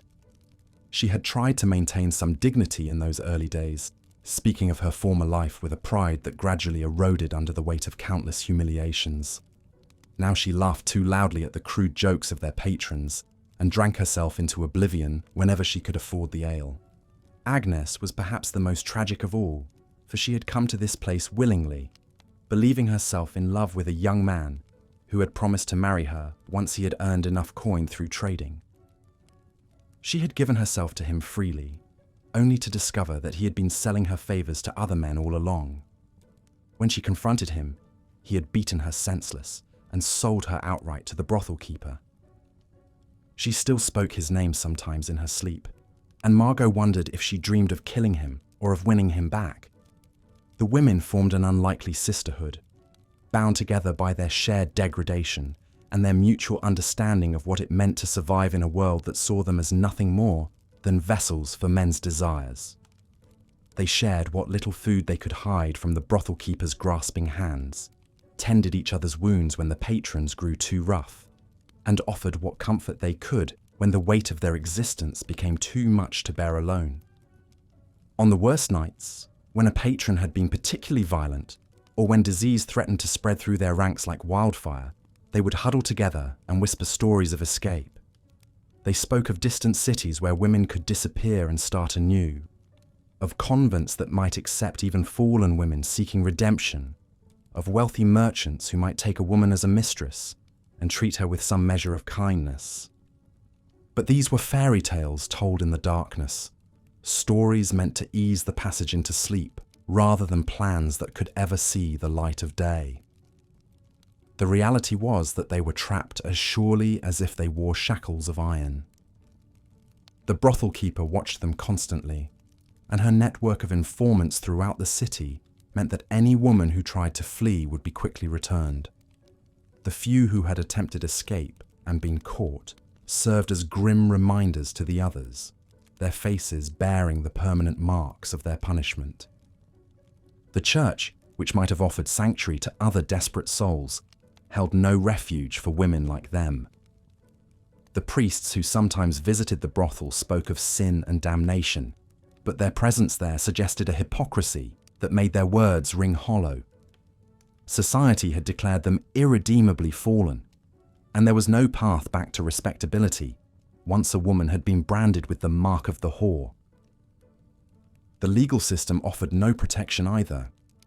A woman in a brothel had no standing to bring charges against those who wronged her, no right to testify in court, no claim to justice under the law.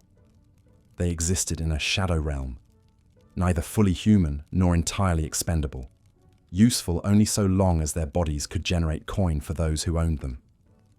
Disease was a constant spectre haunting their lives. The French pox, as it was called, could render a woman hideous and mad before killing her slowly and painfully. Other ailments spread through intimate contact, leaving women bleeding and fevered, unable to work but still expected to service whatever patrons could stomach their condition. The brothel keeper showed no mercy to the sick, for a diseased woman was a liability that threatened the health of the others and the profits of the establishment. When winter came, the cold seeped through the thin walls of their quarters, and many of the women developed terrible coughs that racked their bodies and left them spitting blood into rags. Food became even scarcer, and the brothel keeper would reduce their already meager rations, claiming that the business was slow and every coin had to be carefully managed. Some of the weaker women did not survive these harsh months, their bodies finally succumbing to the accumulated damage of malnutrition, disease, and despair. The death of a sister was mourned in secret, for the brothel keeper saw grief as a luxury that interfered with productivity. The dead woman's few possessions would be distributed among the survivors, and her space would be filled within days by some new unfortunate soul caught in circumstances beyond her control. It was as if she had never existed at all, except in the memories of those who had shared her suffering.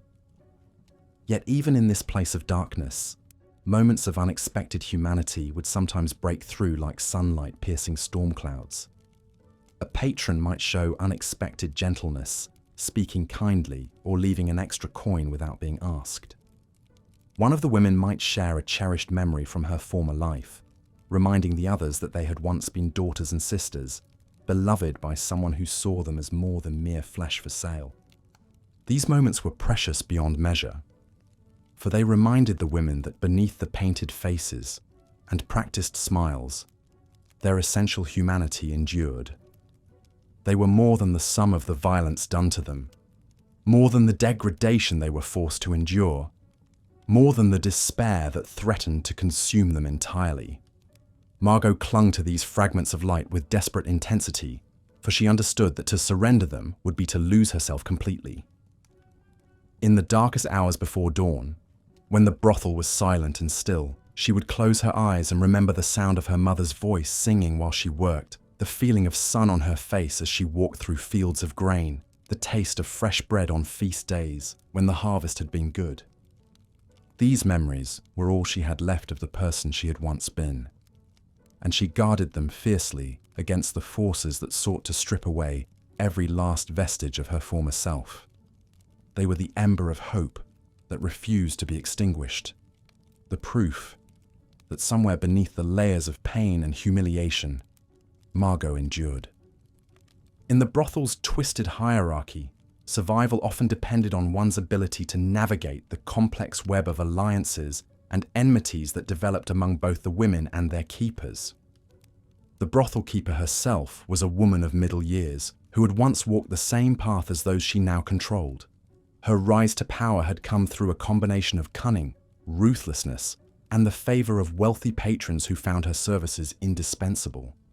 She ruled her domain with an iron fist wrapped in a velvet glove, maintaining order through a careful balance of rewards and punishments. Those who pleased her might receive better food, finer clothes, or protection from the most violent customers. Those who crossed her faced beatings, starvation, or worse. She had perfected the art of breaking a woman's spirit without damaging her body too severely, for damaged goods brought lower prices in the marketplace of flesh. The establishment operated under the tacit approval of local authorities, who collected their bribes with the same regularity that the church collected its tithes. The City Watch would occasionally make a show of raiding the brothel, but these were carefully orchestrated performances designed to appease public morality while changing nothing of substance. The same men who participated in these raids were often regular customers, creating a web of complicity that ensured the system's continuation. As evening settles over the medieval village and shadows lengthen across the cobblestone streets, we find ourselves in the 7th chapter of our harrowing journey through the brutal existence of a brothel woman in these unforgiving times. The weight of accumulated suffering has begun to take its toll, not just on bodies already weakened by disease and malnutrition, but on the very souls of these forgotten women.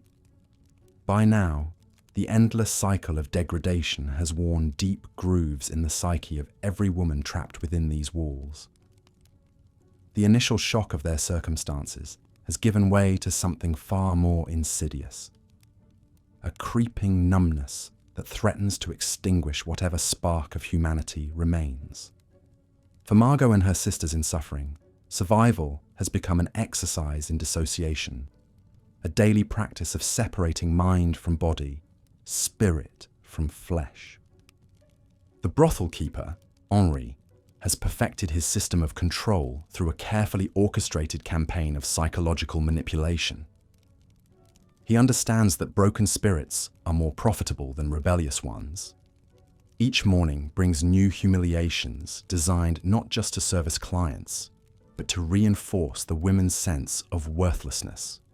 They are lined up like livestock for inspection, their bodies examined for signs of disease or pregnancy that might interfere with business. Those found wanting face immediate punishment, reduced rations, increased client loads, or worse. The hierarchy among the women has become more pronounced as desperation sets in. Newer arrivals, still clinging to hope or defiance, find themselves at the bottom of an already hellish pecking order. The more experienced women, hollowed out by years of abuse, have learned to navigate the system with cold calculation. They hoard scraps of food, compete for the less violent clients, and sometimes turn on each other in their desperation to survive just one more day. Winter's approach brings fresh terrors to an already nightmarish existence.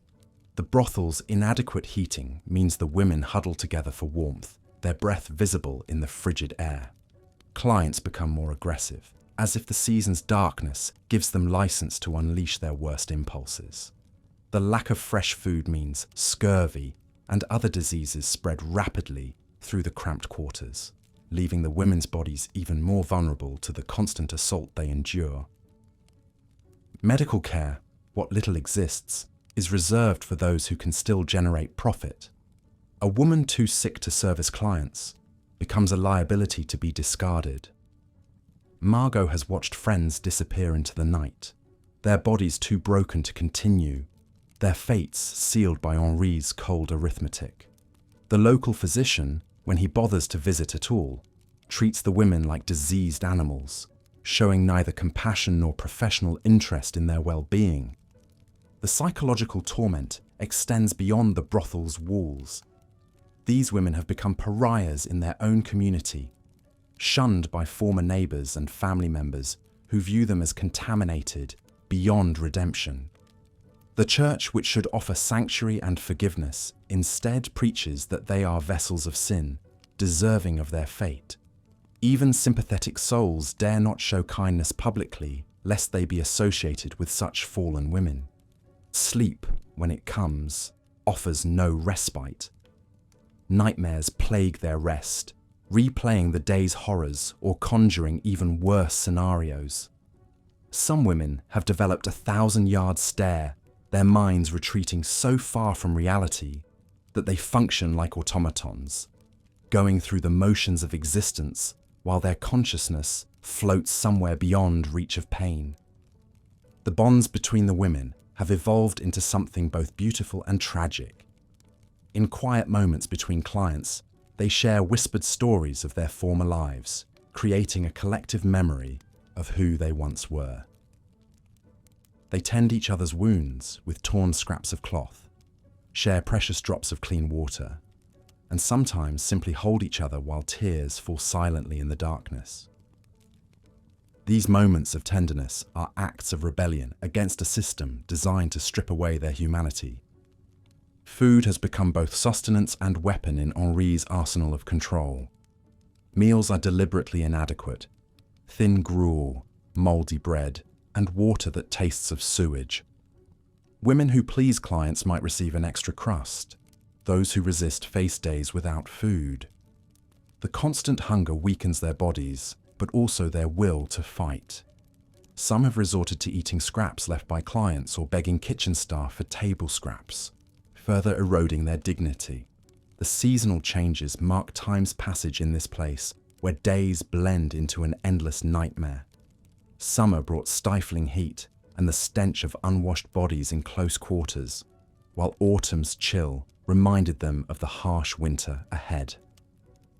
Each season brings its own particular miseries: summer's disease outbreaks, winter's cold and hunger, spring's false promises of renewal that never come for women in their position. Personal hygiene has become impossible to maintain. The brothel provides no facilities for proper washing, and clean clothing is a luxury reserved for special occasions when appearances matter for business. The women's hair becomes matted and dirty, their skin marked by bruises, cuts, and the inevitable signs of malnutrition. They begin to smell of desperation and decay, a scent that clings to them like a shroud. Yet even in this abyss of human suffering, small acts of defiance persist.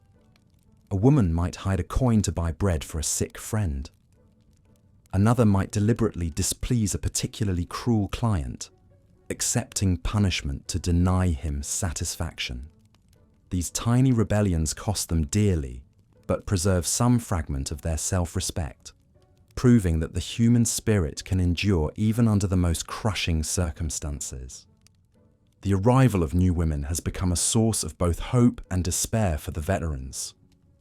Fresh faces remind them of who they once were, stirring painful memories of innocence lost. But they also know these newcomers will soon join their ranks of the broken, adding to the weight of collective suffering that presses down on all who dwell in this house of horrors. As winter deepens and the 7th month of our tale draws to a close, the women find themselves changed in ways that run deeper than physical scars. They have learned to endure the unendurable, to find meaning in meaninglessness, and to clutch at fragments of hope in the depths of despair. Their story continues, a testament to both human cruelty and the inexplicable resilience of the human spirit, even when that spirit has been battered nearly beyond recognition. Here's part 8 of the 12-part script for your brutal life as a brothel woman in medieval times. The endless cycle of degradation had worn away at more than just your body. It had carved deep wounds into your very soul, leaving scars that would never fully heal. Each day brought fresh humiliations, new ways for your humanity to be stripped away piece by piece, until you sometimes wondered if anything of your true self remained beneath the layers of pain and shame. The other women understood this erosion of spirit all too well. You could see it in their eyes during the rare quiet moments when guards weren't watching, when clients weren't demanding, when Madame Heloise wasn't scheming new ways to extract profit from your suffering. There was a hollowness there, a kind of living death that had settled over all of you like a shroud. But even in this place where hope seemed impossible, where every dawn brought only the promise of more abuse, something remarkable persisted. In the smallest gestures, in whispered conversations conducted in darkness, in the way hands found each other during moments of shared anguish, fragments of your humanity endured.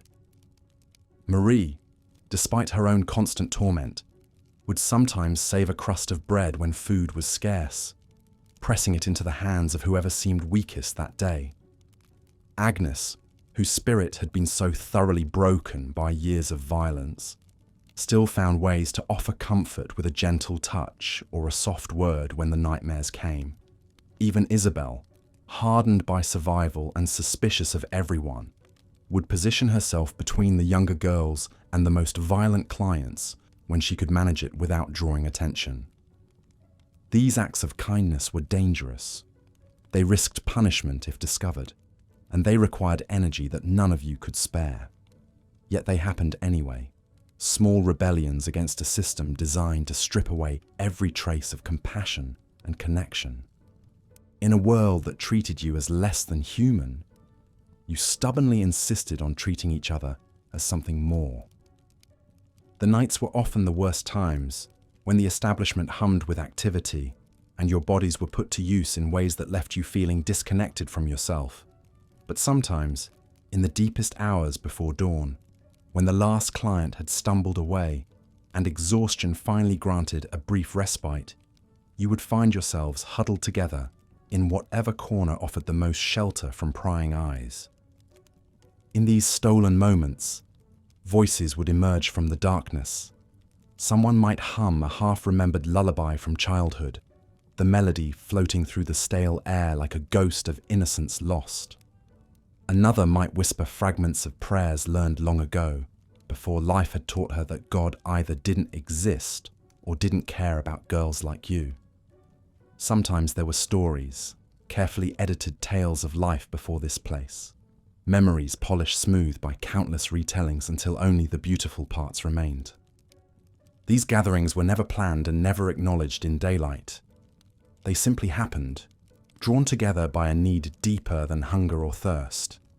The need to remember that you had once been children with dreams, that you had mothers who sang to you, that you had believed the world held possibilities beyond this endless nightmare. Henri despised these moments of connection when he discovered them. He understood, perhaps better than Madame Heloise, that solidarity among his victims posed a threat to his control. Isolated women were easier to manipulate, easier to break, easier to mold into the compliant tools he required. So he worked constantly to undermine any bonds that formed, setting you against each other with promises of better treatment, extra food, or protection from the worst clients. Sometimes his tactics worked.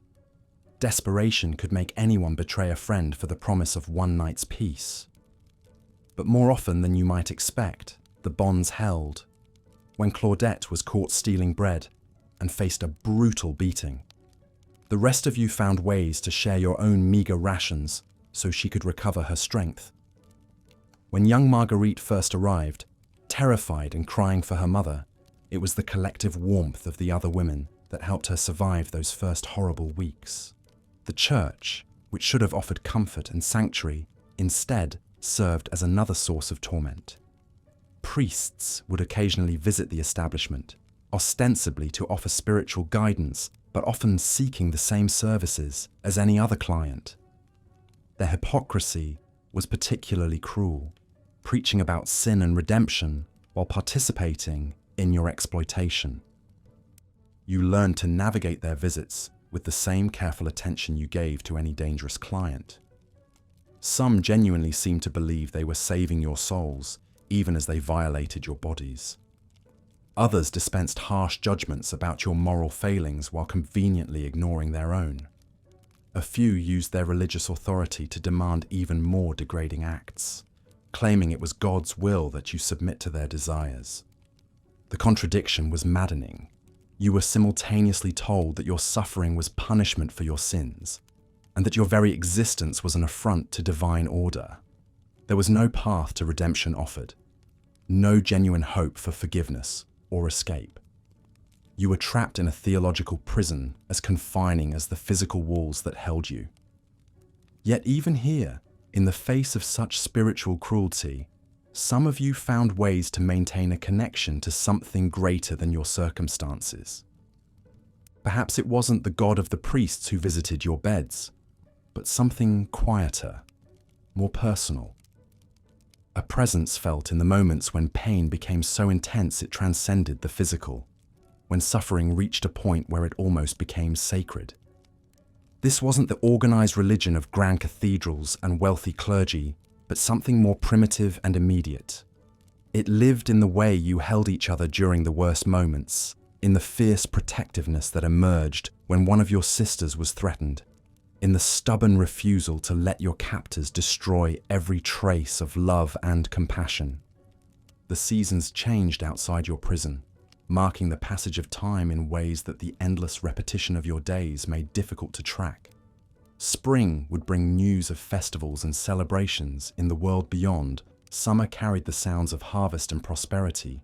Autumn whispered of preparation and gathering, and winter wrapped the world in the kind of silence that made your isolation feel even more complete. You began to measure time differently than other people, not in days or weeks, but in the spaces between cruelties.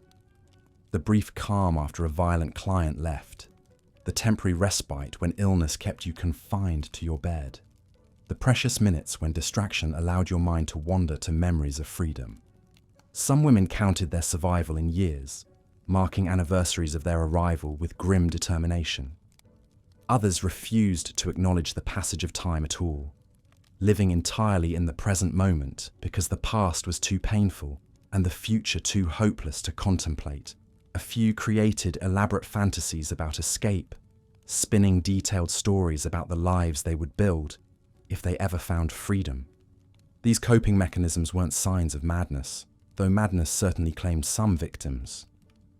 They were evidence of the mind's remarkable ability to adapt, to find ways of preserving essential humanity even under the most dehumanizing conditions. You learned to dissociate during the worst abuse, to send your consciousness somewhere else while your body endured what it must. You developed complex internal worlds where you could retreat when external reality became unbearable. The establishment's routines became as fixed and predictable as the movement of stars. Morning brought the harsh awakening to another day of survival. Afternoon meant preparation for the evening's clients. the careful application of whatever cosmetics were available to hide the evidence of your suffering. Evening brought the parade of men seeking to purchase pieces of your soul along with your body. Night was when the real work happened, when you performed the acts that kept you alive while slowly killing you inside. But within these rigid patterns, you found tiny spaces for rebellion. A moment of eye contact that conveyed genuine recognition of another's humanity. A deliberately clumsy movement that accidentally denied a client some small pleasure. The careful hoarding of information that might someday prove useful. These acts of resistance were nearly invisible, but they mattered because they proved to yourself that some part of you remained unconquered. The other women in your situation became more than companions in suffering. They became family in the truest sense, bound together by shared trauma and mutual survival. You learned each other's stories gradually, in fragments shared during quiet moments. Maria had been sold by her own father to pay gambling debts. Catherine had been promised work as a seamstress and discovered the truth too late. Elena had been widowed young and had no other options when her husband's debts came due. Each story was unique in its details, but heartbreakingly similar in its trajectory. All of you had been failed by the systems that should have protected you. All of you had been reduced to commodities in a transaction that valued profit over human dignity. All of you were trying to find ways to endure that didn't require surrendering every trace of who you had once been. As this existence continued, wearing away at your spirit day by day, you discovered reserves of strength you never knew you possessed. Not the kind of strength that could break down doors or overpower your captors, but something more subtle and perhaps more powerful. The strength to comfort others when you yourself were broken. The strength to maintain hope when hope seemed foolish. The strength to love and be loved, even in a place designed to destroy such connections. This was your reality now. This brutal life that ground on with relentless cruelty. Tomorrow would bring more of the same, and the day after that, and all the days stretching ahead into an uncertain future. But tonight in the darkness, you were not entirely alone. Tonight, there were other hearts beating nearby, other souls fighting the same battle for survival and dignity. Tonight, that had to be enough. Here's part 9 of the YouTube script, Your Brutal Life as a Brothel Woman in Medieval Times. But the physical and psychological torment of brothel life was only one aspect of Margot's suffering. The very walls that contained her were themselves instruments of oppression, designed to extract every ounce of profit from human misery while offering nothing in return but degradation and despair. The brothel operated as a carefully orchestrated machine of exploitation, with every detail calculated to maximize revenue while minimizing the humanity of those trapped within its confines. From the moment a woman entered these establishments, she was systematically stripped of her identity, her dignity, and any hope of escape. The madams who ran these houses were often former prostitutes themselves, having clawed their way to positions of relative power through years of cunning manipulation and ruthless self-preservation. They understood the business intimately because they had once been its victims, and this knowledge made them particularly effective at breaking down the resistance of new arrivals. These women had learned that compassion was a luxury they could not afford, that survival meant becoming as hard and calculating as the men who profited from their establishments. They wore their cruelty like armor, protecting themselves from the guilt that might otherwise consume them by convincing themselves that they were simply conducting business. That sentiment had no place in the harsh realities of their world. When a new woman arrived at the brothel, whether sold by desperate family members, captured by traffickers, or driven by starvation to what seemed like her only option, she would be subjected to a deliberate process of dehumanization that began immediately upon her arrival. The transformation started with her appearance. Her hair would be styled according to the house's preferences, often in elaborate arrangements that marked her as property of that particular establishment. Cosmetics would be applied heavily, creating a mask that obscured her natural features and transformed her into a commodity designed to appeal to male fantasies. The clothing she was given served dual purposes, simultaneously advertising her availability while ensuring she could never blend into respectable society should she attempt to escape. But the physical transformation was merely the beginning.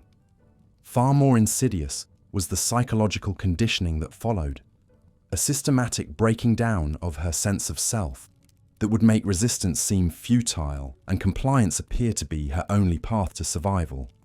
The madams were skilled practitioners of psychological manipulation, understanding exactly how to exploit the vulnerabilities of women who had already been traumatized by the circumstances that led them to the brothel.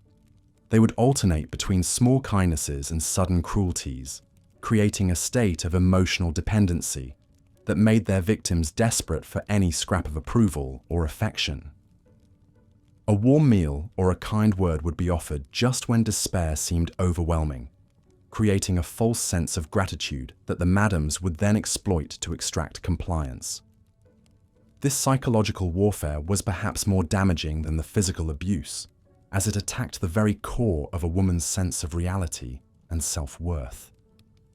The daily routine of the brothel was designed to eliminate any sense of personal agency or control.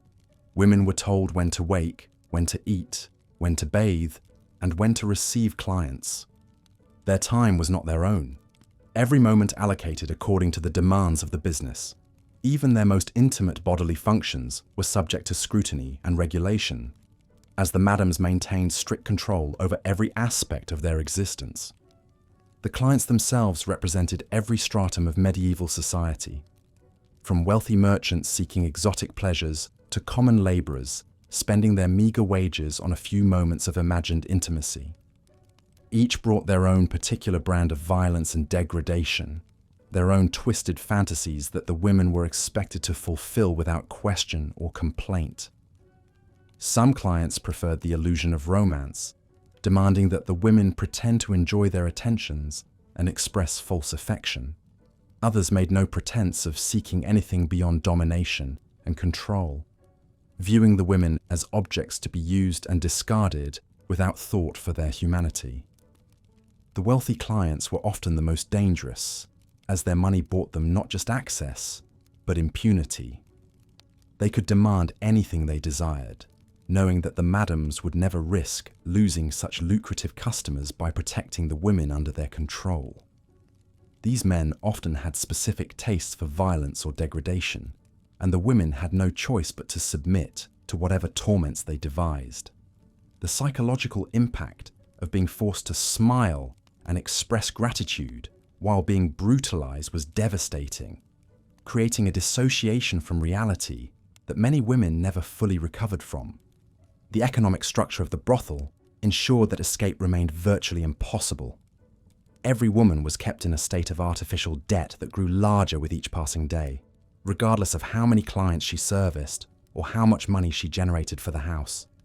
She was charged for her food, her lodging, her clothing, her cosmetics, and even the washing of her sheets. Medical care, when it was provided at all, came with exorbitant fees that were added to her debt. Fines were imposed for any perceived infractions, from speaking out of turn to failing to satisfy a client's demands.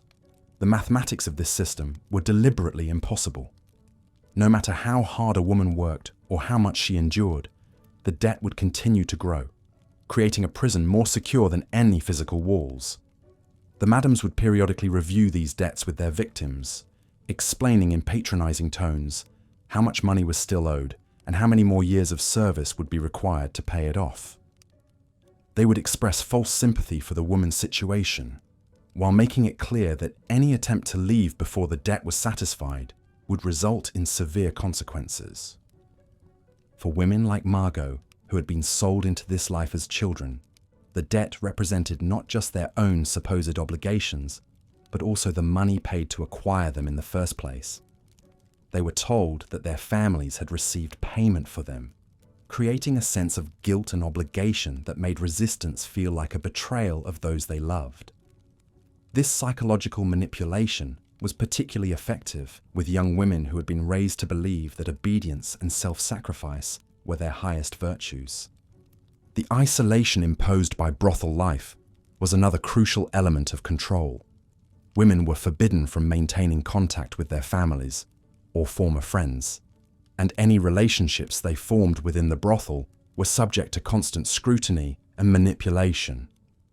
The madams understood that solidarity among the women posed a threat to their control, so they worked systematically to create divisions and mistrust. They would play favorites, offering small privileges to some while punishing others, creating an atmosphere of competition and suspicion that prevented the formation of genuine bonds. Yet despite these efforts, connections did form. In the darkest moments of their existence, women like Margot found ways to offer each other small comforts and acts of kindness that helped preserve their humanity. They would share food when someone was being punished with hunger, offer whispered words of comfort after particularly brutal encounters with clients, or simply provide the silent companionship of shared suffering. These relationships, fragile as they were, represented the one aspect of their lives that the madams could not completely control. The health consequences of brothel life were catastrophic and deliberately ignored by those who profited from the women's suffering. Sexually transmitted diseases spread rapidly through these establishments, and the medical care provided was minimal and often ineffective. Women suffering from syphilis, gonorrhea, or other infections were expected to continue working until they became too ill to function, at which point they would be discarded like broken tools.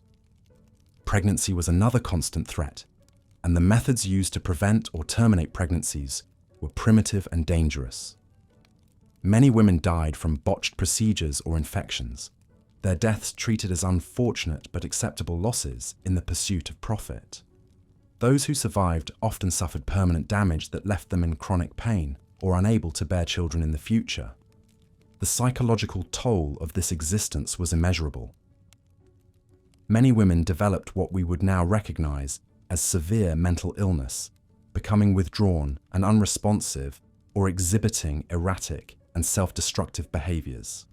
The constant trauma created a state of dissociation that allowed them to survive each day, but left them feeling disconnected from their own bodies and emotions. Some retreated so far into themselves that they seemed to disappear entirely, becoming hollow shells that performed their duties mechanically, while their spirits withered away. Despite the overwhelming nature of their circumstances, some women found ways to maintain fragments of their former selves. They might secretly practice religious rituals learned in childhood, finding solace in prayer even when hope seemed absent. Others would compose songs or poems in their minds, creating inner worlds where beauty and meaning could still exist. These small acts of resistance were crucial for psychological survival, representing the refusal to surrender completely to the dehumanization that surrounded them.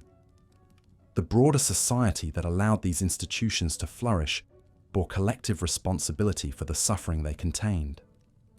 The legal system provided no protection for the women trapped within brothels, treating them as criminals rather than victims.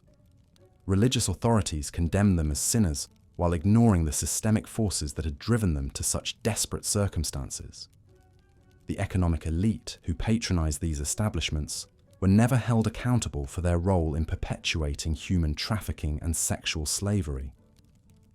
Yet within this darkness, the human spirit proved remarkably resilient. Women like Margot, despite enduring unimaginable suffering, found ways to preserve their essential humanity through small acts of defiance and connection. They remembered their names even when forced to answer to others. They maintained their capacity for love and compassion even when surrounded by cruelty. They held on to hope even when it seemed foolish to do so. These acts of spiritual survival represent some of the most profound examples of human courage in the face of systematic oppression, reminding us that even in the darkest circumstances, the fundamental dignity of human beings cannot be entirely extinguished. Based on the script summary and reference materials, Here's part 10 of the script. The seasons passed like a slow, grinding wheel for Margot and her fellow women, each bringing its own particular torments and fleeting respites. Winter was perhaps the cruelest time in the brothel, when the cold seeped through the rotting wooden walls and the thin, threadbare blankets provided little warmth against the bitter nights. The women huddled together in their cramped quarters, their breath visible in the frigid air, their bodies trembling, not just from the cold, but from the constant fear that stalked their every waking moment. During these dark months, food became even scarcer than usual. The brothel keeper, already notorious for her miserly ways, reduced their meagre rations to little more than scraps of mouldy bread and thin, watery gruel that barely qualified as sustenance. The women's bodies, already weakened by malnutrition and disease, grew gaunt and hollow-eyed. Their skin took on a sickly pallor that no amount of rouge could disguise, and their hair became brittle and lifeless, falling out in clumps that they would desperately try to hide. Margot watched as some of the newer girls, those who had arrived with still some spark of hope in their eyes, slowly succumbed to the relentless despair. She had seen it countless times before, the gradual dimming of the light within them, the way their shoulders would slump in defeat, the manner in which their voices would grow quiet and hollow. It was a transformation that broke her heart anew each time she witnessed it, yet she felt powerless to prevent it. The winter nights stretched endlessly, filled with the sounds of suffering that echoed through the thin walls. Coughing fits racked the women's bodies as consumption spread through their ranks like wildfire. The madame showed no mercy for the sick, forcing them to continue working even as they struggled to breathe, even as blood stained their lips and their bodies burned with fever. Those who collapsed were dragged to a dark corner and left to either recover or die, whichever came first. Margot had learned to recognize the signs of impending death in her companions, the way their eyes would lose focus, staring at something beyond the squalid walls of their prison, the manner in which their breathing would become shallow and labored, each breath a monumental effort, the gradual cooling of their skin as life slowly ebbed away. She had held too many dying hands, whispered too many final prayers for women whose names she barely knew, but whose suffering she shared. Yet even in the depths of winter's cruelty, the women found small ways to resist, to maintain some shred of their humanity. They would share their meager portions of food with those who were sicker, sacrificing their own desperate hunger for the sake of another. They would tell stories in hushed whispers during the brief moments when they were left alone, tales of their lives before this nightmare, dreams of escape, memories of families they might never see again. Margot became something of a keeper of these stories, collecting them like precious treasures in her mind.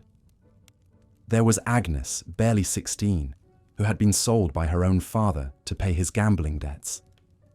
She would speak of her mother's garden, of the roses that bloomed each spring, of the way the morning sun would filter through the kitchen window as they kneaded bread together. There was Catherine, older and more hardened, who had once been a merchant's wife until scandal and poverty had driven her to this place. She remembered the feel of silk against her skin, the weight of gold jewelry, the respect she had once commanded in society. These fragments of former lives served as both comfort and torment. They reminded the women that they had once been more than this, that they had once had names that meant something, lives that mattered. But they also highlighted the vast chasm between what they had been and what they had become, the irreversible nature of their fall from grace. Spring brought its own particular challenges. As the weather warmed and trade routes reopened, the brothel saw an influx of travelers, merchants, and soldiers. The demand for the women's services increased dramatically, meaning longer hours, more clients, and even less time to rest or recover. The madam, sensing opportunity, would often drug the women with wine laced with herbs to make them more compliant, more willing to endure the increasingly depraved demands of their customers. The warming weather also brought disease. The cramped, unsanitary conditions of the brothel became breeding grounds for pestilence. Fleas and lice multiplied rapidly, carrying sickness from person to person with ruthless efficiency. Dysentery swept through the building, leaving the women weak and dehydrated.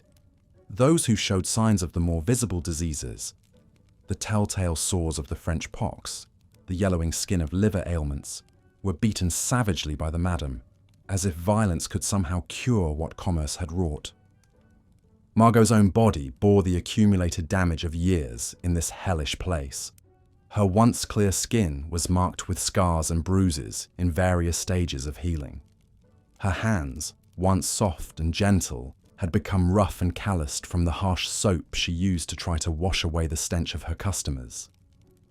Her teeth had begun to loosen from poor nutrition, and she had learned to smile carefully to hide the gaps where some had already fallen out. But perhaps the most devastating changes were those that couldn't be seen. The constant state of fear and hypervigilance had altered something fundamental in her mind. She startled at sudden sounds, flinched away from unexpected touch, and found herself unable to trust even the kindest gestures. Sleep, when it came, was fitful and filled with nightmares that blurred the line between her waking torment and the horrors her mind conjured in darkness. The summer months brought sweltering heat that made the already stifling air of the brothel nearly unbearable. The stench of unwashed bodies, spoiled food, and human waste became so overwhelming that even the customers complained. The wooden building seemed to trap the heat like an oven, and the women would lie gasping in their quarters, too exhausted to move, their skin slick with sweat and grime. Water became a precious commodity, carefully rationed by the madam, who saw no profit in the women's comfort. They were allowed brief moments to wash themselves in dirty, lukewarm water that had already been used by multiple others. The luxury of a proper bath was reserved only for those occasions when a wealthy client specifically requested it, and even then, the women were rushed through the process and expected to make themselves available immediately afterward. During these scorching days, Margot would sometimes catch herself staring longingly at the small barred window in their quarters, watching as free people passed by on the street below. She would see women her own age, walking arm in arm with friends, their faces bright with laughter, their clothes clean and modest. She would watch children playing in the dust, their joy infectious even from a distance. These glimpses of normal life felt like looking into another world, one that existed parallel to her own, but might as well have been on the moon for all the chance she had of reaching it. The autumn brought its own rhythm of despair. As the harvest season arrived, the brothel would see an influx of rural workers and farmers with coins in their pockets and hunger in their eyes. These men, rough from months of hard labour, often proved to be among the most brutal customers. They came seeking release not just from physical desire, but from the grinding poverty and hopelessness of their own lives, and they took out their frustrations on the women who had no choice but to endure it. Margot learned to read the signs of different types of men, to prepare herself mentally for what each might demand. The merchants who wanted to feel powerful and important, who would pay extra to humiliate and degrade. The soldiers who sought to recreate the violence they had witnessed or perpetrated on distant battlefields. The clergy who came in secret, their guilt and shame twisted into cruelty as they punished the women for their own moral failings. But it was during one particularly harsh autumn that Margot witnessed something that would haunt her for the rest of her days. A new girl had arrived, barely more than a child, with the same terrified innocence that Margot remembered feeling so long ago. The girl's name was Rose, and she had been brought by her own uncle, who claimed she was his ward, but whose cruel smile suggested a different relationship entirely. Rose's first night was a horror that even the hardened women found difficult to witness. Her screams echoed through the building as customer after customer took their turn, each one more violent than the last as they fed off her terror and pain. Margot tried to comfort her afterward, to offer what little solace she could, but Rose had retreated into herself so completely that she seemed almost catatonic. Within a week, Rose was dead. Whether by her own hand or from the injuries inflicted upon her, no one could say for certain. The madame disposed of her body with the same casual indifference she showed for spoiled meat, tossing her into an unmarked grave outside the town walls where the other unwanted dead were buried. No prayers were said, no tears were officially shed, no record was kept of her brief, brutal existence. But Margot remembered. She added Rose's story to the collection she kept in her heart. Another name to whisper in the darkness. Another soul to honor with whatever dignity she could muster. The girl's death served as a stark reminder of how expendable they all were, how easily they could be snuffed out and forgotten, their lives reduced to nothing more than an inconvenient mess to be cleaned up. As the years blended together in an endless cycle of abuse and degradation, Margot began to notice changes in herself that went beyond the physical.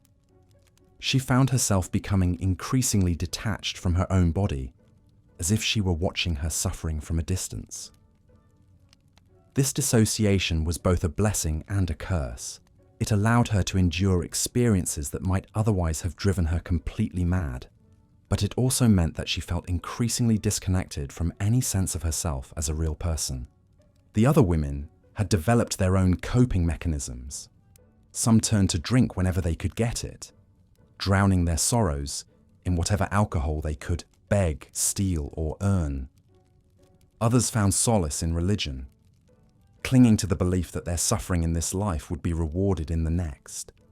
Still others simply went through the motions of existence, their minds retreating to safer places while their bodies endured what they must. Yet despite everything, the violence, the disease, the degradation, the hopelessness, something within Margot refused to be completely extinguished. Perhaps it was the memory of her mother's love, or the echo of her father's voice reading to her by the fireside.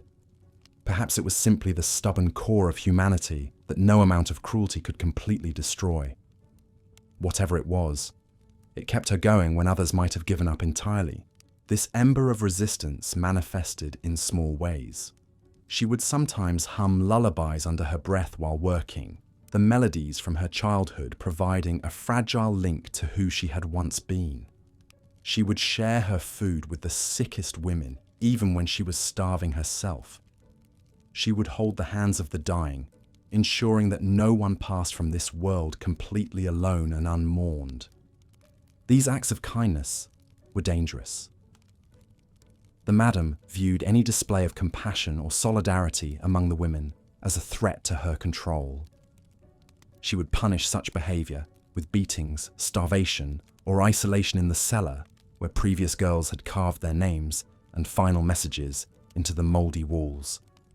But Margot continued anyway, driven by something deeper than fear, some fundamental need to remain human in the face of dehumanizing circumstances. The cycle of seasons continued, each one bringing its own particular forms of suffering, its own small moments of grace. Through it all, Margot endured, survived, and somehow managed to keep alive the flickering flame of hope that one day, somehow, this nightmare might end. Here's part 11 of the 12-part script for Your Brutal Life as a Brothel Woman in Medieval Times. As winter's grip tightened around the brothel walls, you found yourself trapped in an existence that had become a grotesque parody of survival. The coin that once seemed so vital now felt like blood money burning through your fingers, never enough to secure the freedom that dangled like a cruel mirage just beyond reach. Each transaction with a client was another step deeper into a labyrinth of degradation from which escape seemed increasingly impossible. The madam's ledger had become your personal book of the damned, its pages filled with debts that multiplied like pestilence. Room and board, protection fees, fines for imagined infractions, costs for the rags you wore and the slop you ate. Every necessity of survival was twisted into another chain, binding you to this place. The mathematics of exploitation was simple and brutal. You would always owe more than you could earn, trapped in a system designed to consume you completely while keeping you barely alive enough to generate profit. Your body bore the accumulated damage of countless encounters with men who saw you as nothing more than a vessel for their desires and frustrations. Bruises layered upon bruises, creating a map of violence across your skin. Your hands, once perhaps capable of gentleness, were now permanently stained and calloused from the harsh realities of your existence.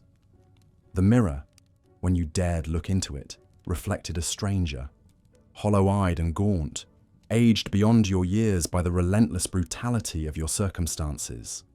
Disease stalked the brothel like a hungry predator, claiming victims with ruthless efficiency. You watched helplessly as women you had shared stories with succumbed to the pox, their bodies ravaged by infections that spread unchecked through the cramped quarters.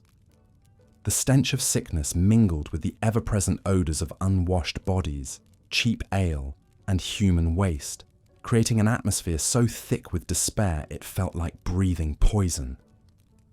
Medical care was a luxury reserved for those who could pay, and even then, the crude treatments available often caused more harm than healing. The psychological toll was perhaps even more devastating than the physical abuse. Each day chipped away at your sense of self until you began to question whether the person you once were had ever truly existed. The madam's constant reminders of your worthlessness, the client's casual cruelty, the society's complete rejection of your humanity, all combined to create a crushing weight that threatened to extinguish the last flickering ember of your spirit.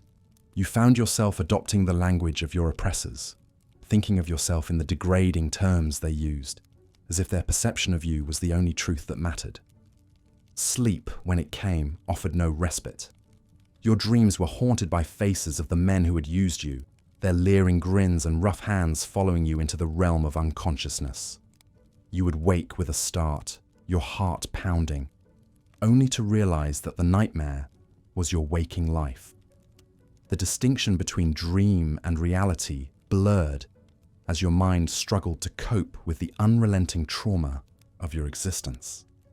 Yet even in this pit of despair, there were moments when your humanity refused to be completely extinguished. Sometimes, in the quiet hours before dawn, you would hear another woman weeping softly in the darkness, and despite your own pain, you would reach out with a gentle touch or whispered word of comfort. These tiny acts of compassion became acts of rebellion against a world that sought to strip away every trace of your humanity. In choosing to care for another when you yourself were broken, you proved that something essential within you remained unconquered. The bonds you formed with other women in the brothel became lifelines in an ocean of cruelty. You shared not just physical space, but emotional burdens, creating a secret network of support that operated beneath the madam's watchful eye. Stories were passed between you like precious treasures, tales of the lives you once lived, dreams of escape, memories of kindness from a world that now seemed impossibly distant. These connections reminded you that you were more than the sum of what had been done to you, that your worth extended beyond the coin you could generate for your captors. Food, when available, was often spoiled or insufficient, leaving you constantly hungry and weakened. The meager portions of stale bread, thin gruel, and occasional scraps of questionable meat were calculated to keep you alive, but never satisfied. Malnutrition made you more susceptible to illness and slowed your body's ability to heal from the daily violence you endured. The madam used food as another tool of control, withholding meals as punishment and providing slightly better fare only when it served her interest to keep you functional for particularly profitable clients. The changing seasons brought their own particular torments. Winter's cold seeped through the brothel's inadequate walls, leaving you shivering in threadbare clothing that provided little warmth or protection. Summer's heat turned the cramped quarters into a sweltering hell where the stench of human misery became almost unbearable. Spring and autumn offered brief reprieves from temperature extremes, but brought their own challenges. Floods that turned the streets into rivers of filth, or harvest times when the brothel's clientele swelled with workers seeking to spend their meagre earnings on momentary escape from their own harsh realities. The legal system offered no protection or recourse for someone in your position. You existed outside the boundaries of law and social order, considered less than human by those who made and enforced the rules. If you were robbed, beaten beyond the brothel's walls, or even murdered, there would be no investigation, no justice sought on your behalf. You were property in all but name, and property that had been damaged could be discarded without consequence. This legal invisibility reinforced your isolation and vulnerability, reminding you constantly that you had no rights, no voice, no standing in the world beyond these walls. Religious condemnation added another layer to your suffering, as the very institution that preached love and forgiveness branded you as irredeemably sinful. Church teachings painted you as a willing participant in vice, rather than a victim of circumstance and exploitation. This spiritual rejection cut deep, severing your connection to whatever faith might have once provided comfort and hope. You were told that your suffering was deserved, that your degradation was the natural consequence of moral failings, adding the weight of supposed divine disapproval to your already crushing burden of earthly torment. The brothel's hierarchy created additional sources of conflict and pain, as desperate women competed for the madam's favour or slightly better treatment. Some, broken by their circumstances, became enforcers of the very system that oppressed them, perhaps believing that by identifying with their captors, they could gain some measure of protection or privilege. These divisions prevented the formation of unified resistance and ensured that the women remained focused on survival rather than escape or rebellion. As days blended into weeks and weeks into months, time itself became distorted in this place where each moment stretched into eternity while years compressed into a blur of repetitive suffering. You might mark the passage of time by the changing faces of clients, the arrival of new women to replace those who had died or disappeared, or the subtle shifts in the madame's moods and methods. But linear time seemed irrelevant in a world where each day brought the same degradation, the same pain, the same crushing reminder of your powerlessness. Despite everything, or perhaps because of it, you clung to whatever fragments of hope you could find. Maybe it was the belief that somewhere beyond these walls, people were living different lives filled with kindness and possibility. Maybe it was the conviction that your suffering had not been meaningless, that bearing witness to this cruelty served some purpose you couldn't yet understand. Or maybe it was simply the stubborn refusal of your spirit to surrender completely, the inexplicable persistence of life force, even in the face of systematic attempts to destroy it. Your story was not unique, but rather one thread in a vast tapestry of exploitation and survival that stretched across medieval Europe and beyond.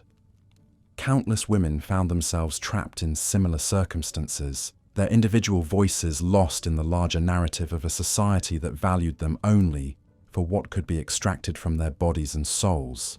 Yet each story mattered. Each moment of endurance was an act of defiance against forces that sought to reduce human beings to mere commodities.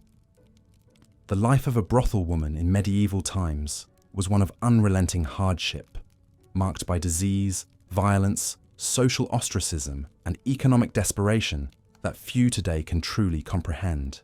These women, stripped of dignity and agency by a society that both condemned and depended upon them, survived in conditions that would break even the strongest spirits.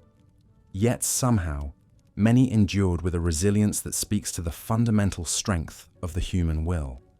While we cannot undo the suffering of these forgotten souls, we can honor their memory By acknowledging their humanity and recognizing how far we have come in creating a world where such brutal exploitation is no longer an accepted part of daily life. Their stories remind us that behind every historical statistic lies a real person who laughed, cried, hoped, and suffered, and whose experiences helped shape the world we inhabit today.